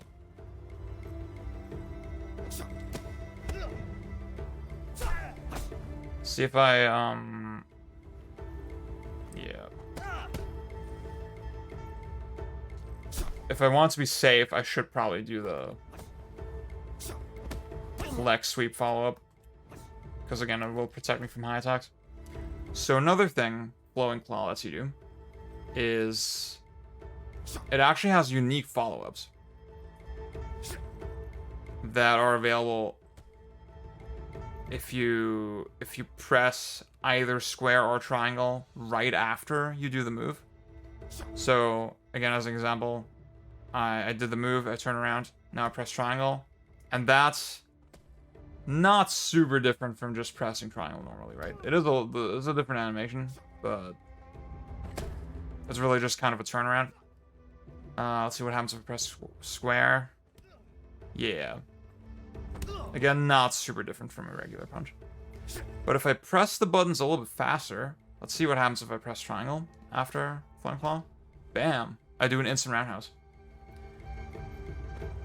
And again, so this is our roundhouse that we talked about before. And it's really good, right? But the Flowing Claw version might actually be a little bit faster to execute. And you can actually still aim it, right?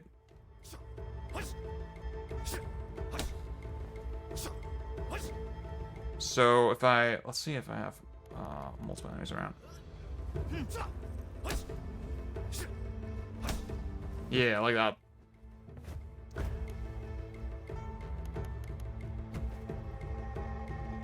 It's a little bit hard to show, but it is really fucking useful if you want to hit multiple guys, if you want to do a knockdown in a cool way or in a way that the enemy is not really going to expect, right? The other follow-up you have is this claw attack.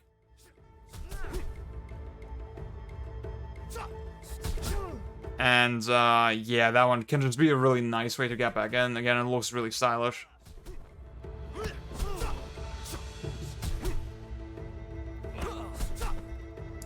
But nothing too crazy. I think the knockdown, the roundhouse is really the star of the show.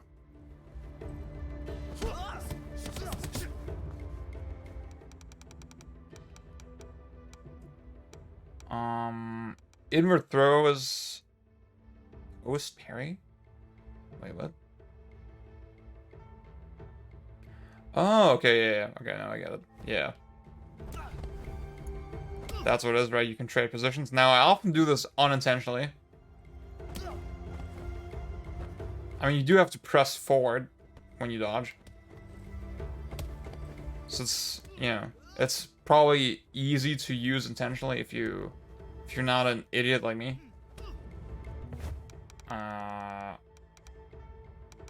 Again, with how important positioning and spacing in this game is, and like being aware of walls and stuff, this probably is really useful, but it's not something I've implemented into my gameplay very much.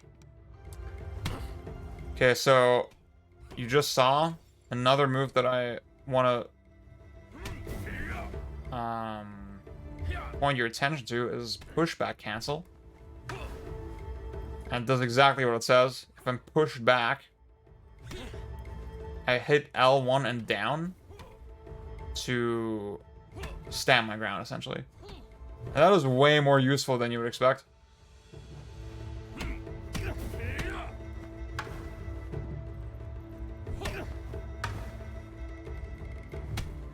And I want to point out specifically because the move description in-game used to be incorrect.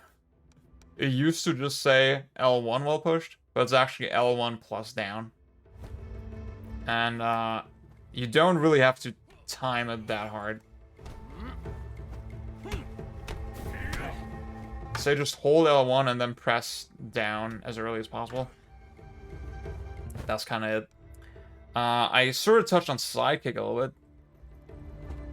This is an attack that you use to knock down people while you're running. It's pretty effective, but obviously enemies can still dodge. And it's a little, you know, it's very situational, obviously. If you don't have the right distance to the enemy, if you don't have the right amount of momentum, you're just gonna do a regular punch instead. Yeah, I guess I'm gonna talk about some of the dials. So, actually...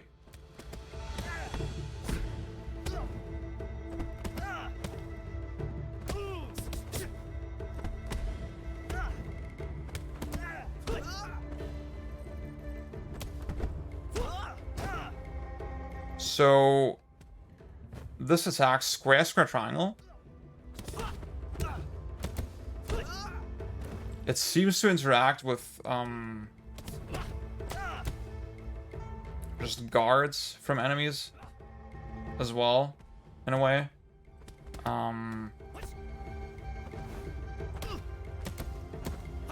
Whereas it is likely to bypass the enemy's guard on top of just being a push. I'm not timing correctly right now. Like that, yeah. See, I'm... Actually, let's see, wait.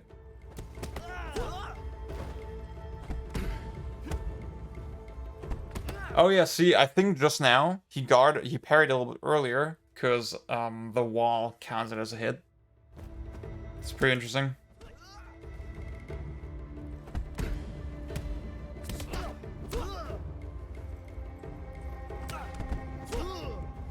So yeah, okay, I can just use a palm strike to bypass the guard as well, right? But if you wanted to, you could use this dial, this push kick, what it says here, right? I'd say this roundhouse kick here is not very good. You're much better off using the spin hook kick, which is a roundhouse kick, but just this one is way more powerful. Oops. Obviously has some startup, but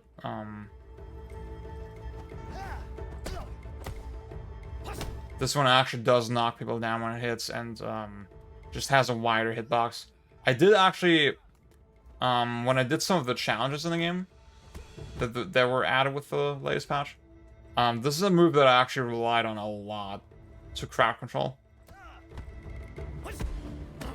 But as you can see, it doesn't work against blocks.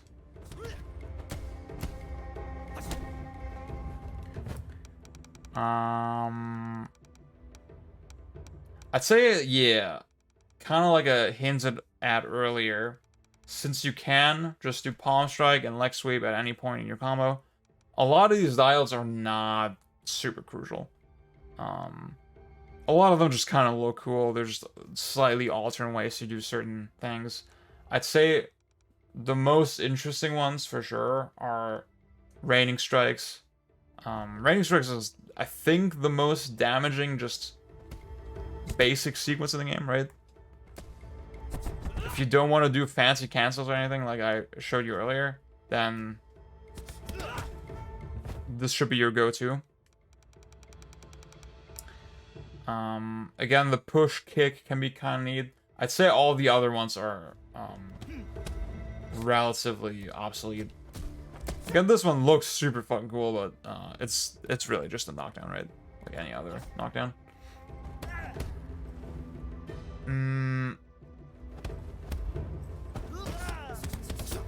I guess the next thing I'll touch on a little bit is that a lot of these inputs work with weapons as well. So this is like if I hold square. And this move is actually really fucking good. It doesn't seem like they can block, like the basic enemies can block this one either.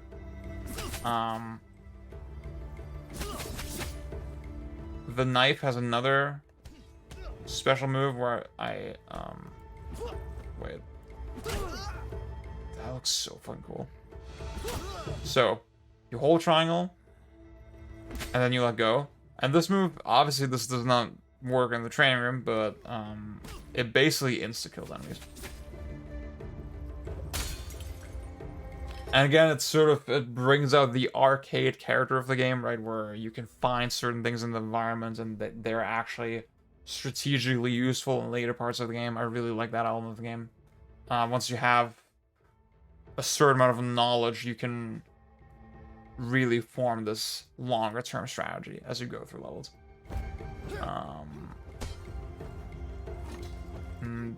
Yeah, there's some more stuff I like for example, if I do the crotch punch input with the staff, you get this. Has really nice reach, good amount of stun. Actually knocks people back as well. Seems to dodge high as well. I started liking the weapons a lot more once I got more comfortable with this stuff.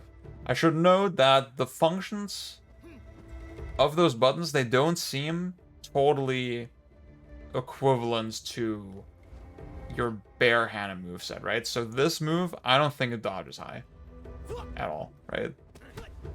Oh, it said super armor, right? You just saw? Yeah, that's pretty cool.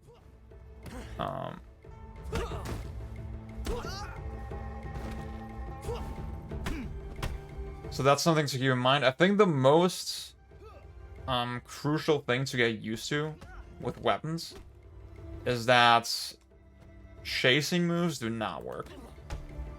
So I'm pressing square, but like it's not doing chasing strikes, right? That just does not work. And that for me was like really weird to get used to. At first, I did not like the weapons at all because of this. Or as I got better at the game, I was like, I don't know about weapons. Like I feel like I can't move, right?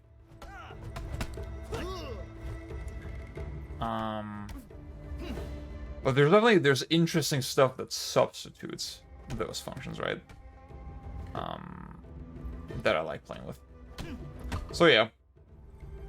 I'll also say about chasing strikes and chasing trip kick that you can use them primarily as movement tools as well, right? If I'm in a crowded situation,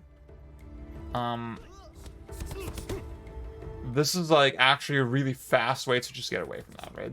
Obviously, in that kind of situation, also it seems reasonable to instead go for chasing trip, because then we'll knock down this guy, and then I can focus on the other two, right? This buys you a lot of time. I'd say, yeah, chasing trip kick, that alone makes it one of the best moves in the game, right? Just with how much time it buys you, generally. So, one of the final points that I'm going to touch on is enemy strategies. I've already hinted at some of the things that you'll have to keep in mind with these encounters. So, for example, an enemy like the basic gangsters, right?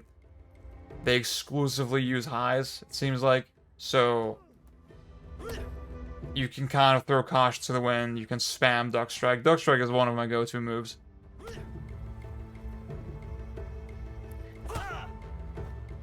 Not really much to pay attention to, right? But that obviously gets more and more tricky as you move up the enemy roster. For example, yeah, I'd say with Juggernaut, Sean's Disciple, Bodyguard, that is not a good strategy at all, right?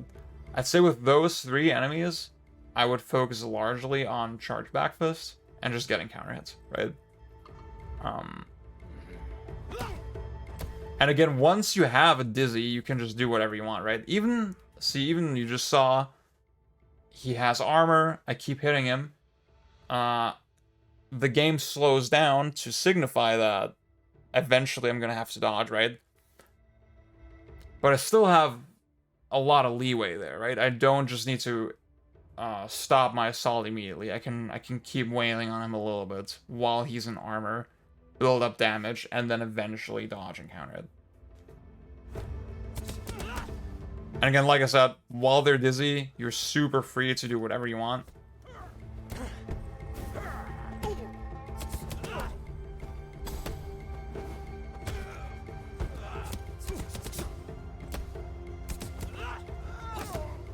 Yeah, while the dizzy still lasts, while you still see the black effect, the black outline, it's very easy to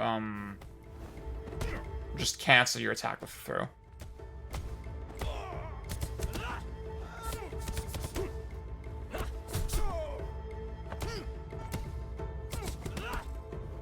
See there, I just tried to throw and it didn't work because his dizzy was already over. Okay. I'd say the bodyguards are particularly tricky because they don't actually give counter hit opportunities. I'll show you. See, I hit him after his combo, but it was just regular hit stun. I didn't do a counter hit because I guess just to be extra challenging, you know, their attacks just don't give counter hits at all, right? Except when they throw. That's the only exception, seemingly. All their regular attacks,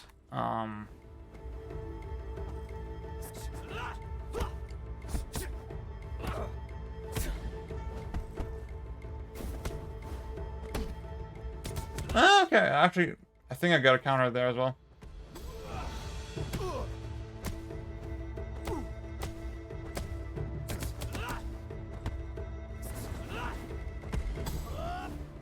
Clearly, I don't know this game as well as I thought.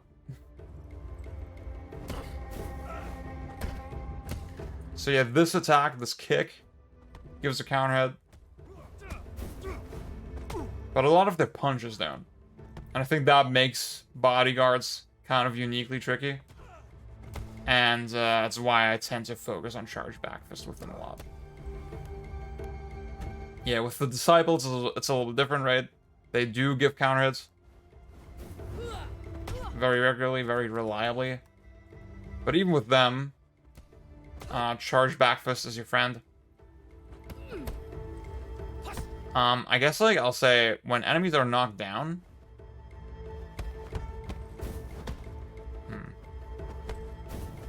Oops.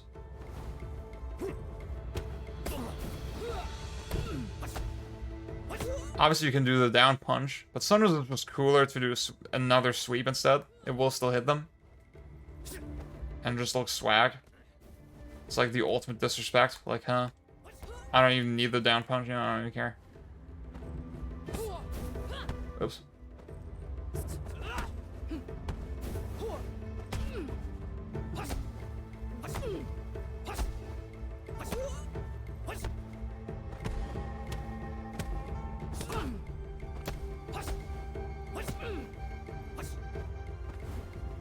Again, this game just has so much more creativity in its combo routes and how you approach enemies than you would expect.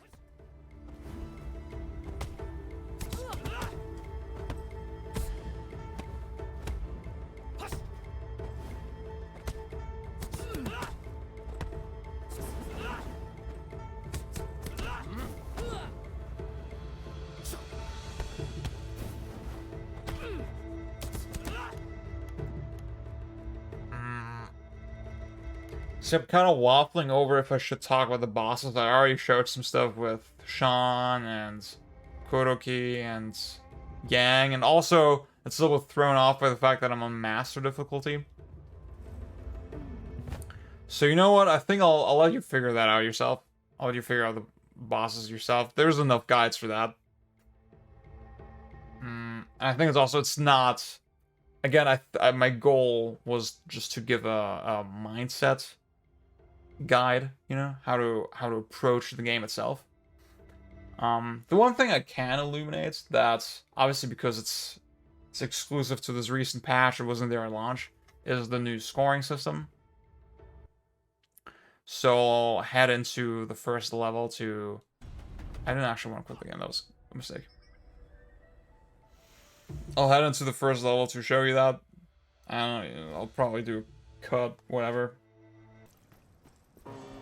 So, on Slowclap's website, there's a basic breakdown of the elements to the scoring system. I warned you, asshole. There's 3 things you have to keep in mind. There's the multiplier, there's the actual score, the actual points, and there's the efficiency gauge. The efficiency gauge raises as you do certain actions in combat, or any action in combat, right? Bring it on. And then as the efficiency gauge raises, that will affect your multiplier, right? The color of the efficiency gauge tells you how fast it's draining, right? So it's red right now. It drains really fast, right? It seems like killing enemies, piling on combos, that will improve the color of the gauge and make it so that the multiplier drains more slowly.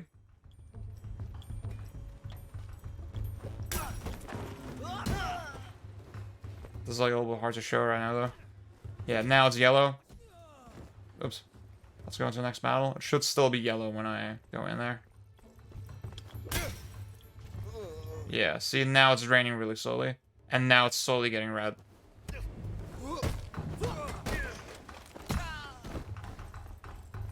It seems like there's a factor of, like, quantity of actions there.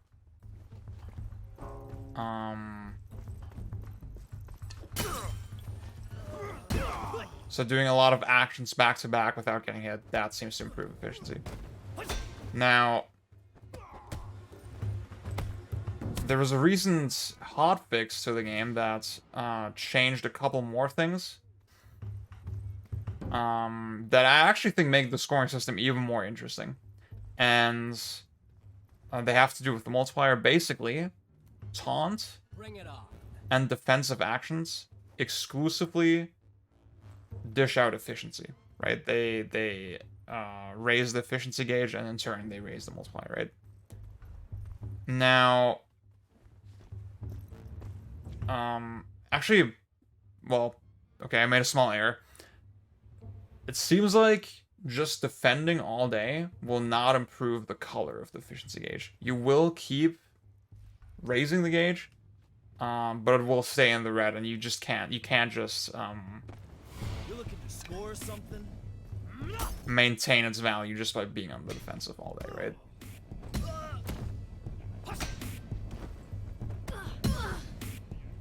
Same with taunting. Come on. And taunting, it seems to work every time, right? Come on. Come on. There isn't really a cooldown on it, but there's definitely diminishing returns as far as the color of the gauge goes, right? Oops. Yeah, I lost my hat.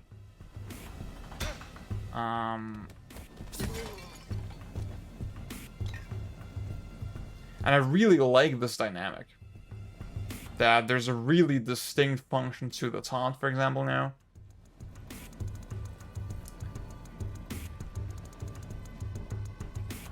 But you can't get by just spamming one thing. I think what Slowclap wanted to prevent is that you just milk one enemy endlessly with defensive actions. So that's why they removed the points that you would get for that.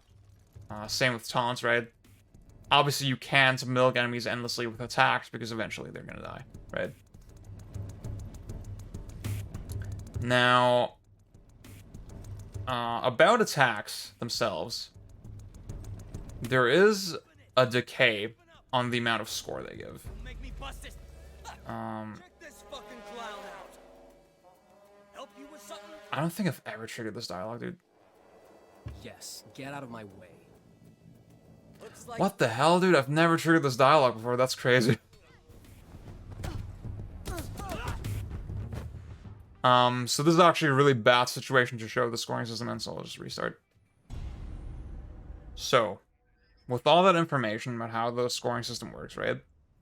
It stands to reason that you start the fight by raising your multiplier first with taunts or defensive actions. And then you pile on attacks, right? And then those attacks are scored individually. I should note that originally the scoring system only dished out points for kills. You would kill enemies and then they would give points. So the idea was just to be at max multiplier before you kill. And the multiplier itself didn't drop over time. It only dropped with getting hit. So it was really easy to kind of turtle up and be really cheesy with like taunts that would raise the multiplier. come on. Whatever, right? With the first big scoring system update, where they completely overhauled the system, taunts were not Bring it on.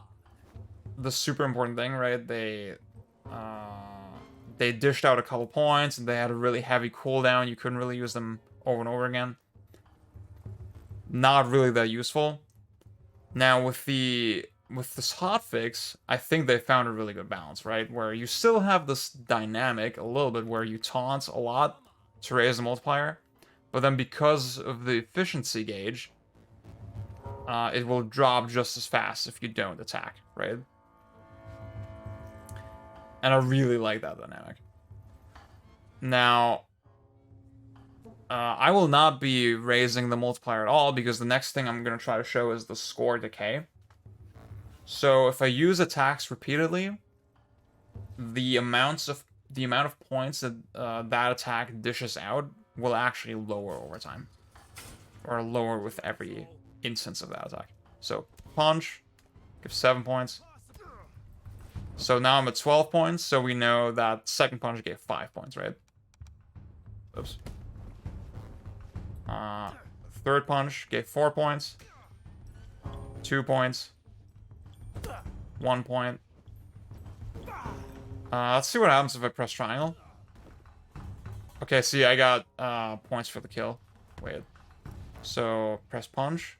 That gave 2 points, right? So there's still, the decay is still in effect, right?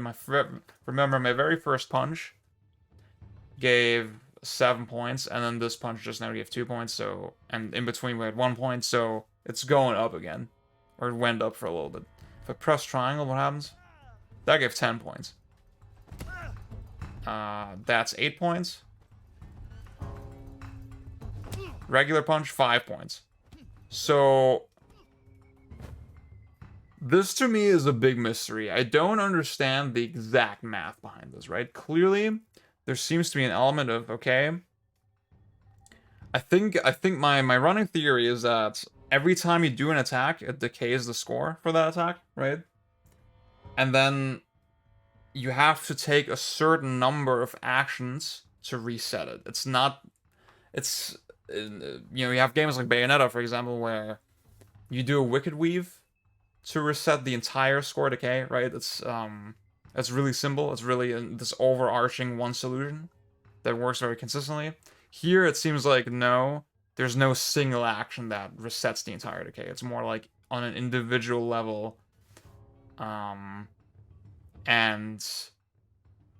it's sort of based on a quantitative aspect, right? You have to do repeated actions to slowly reset the decay.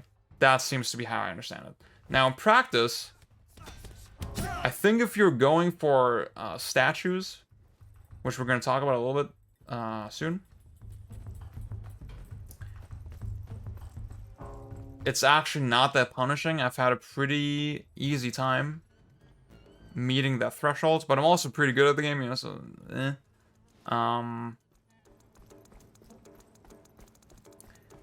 Hey, how'd you... But even I, when I was trying to go for high score runs, I actually didn't instantly get it.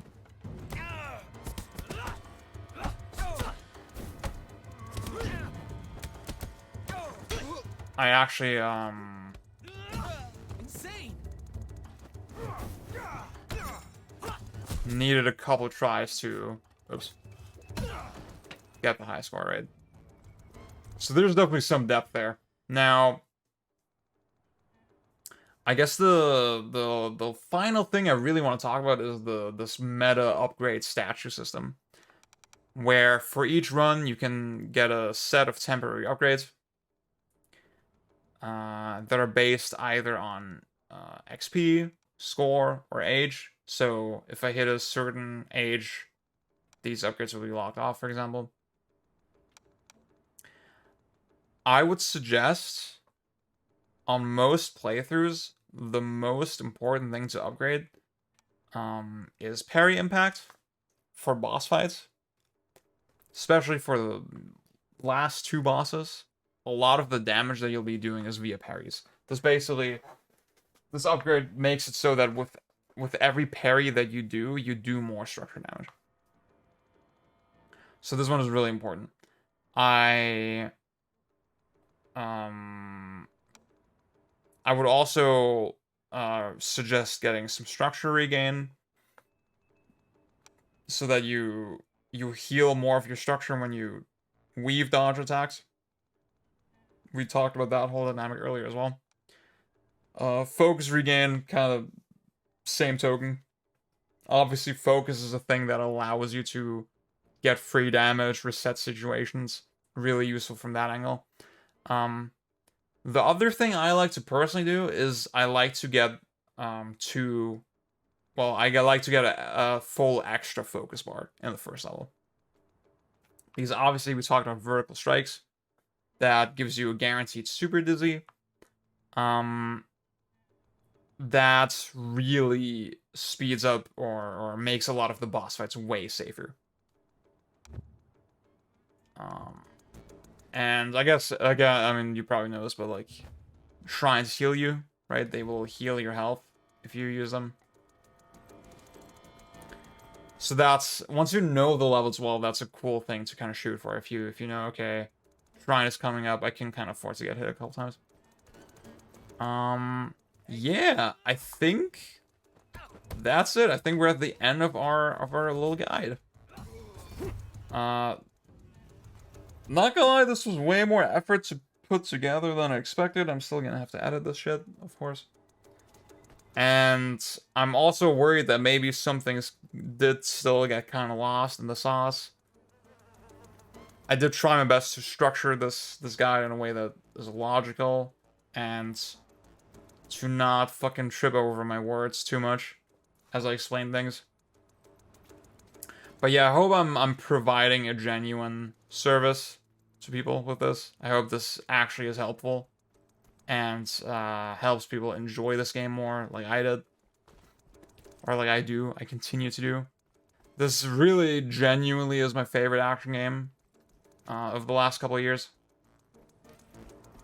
Like at least since Wonderful 101.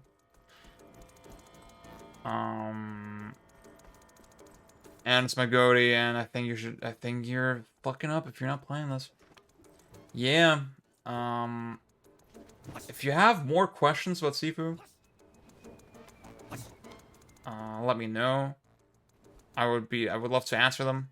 Let me know what you think about the game. Yeah, if you want to see more of this type of content, maybe for other games, let me know about that as well. I think that's all I got. Peace out.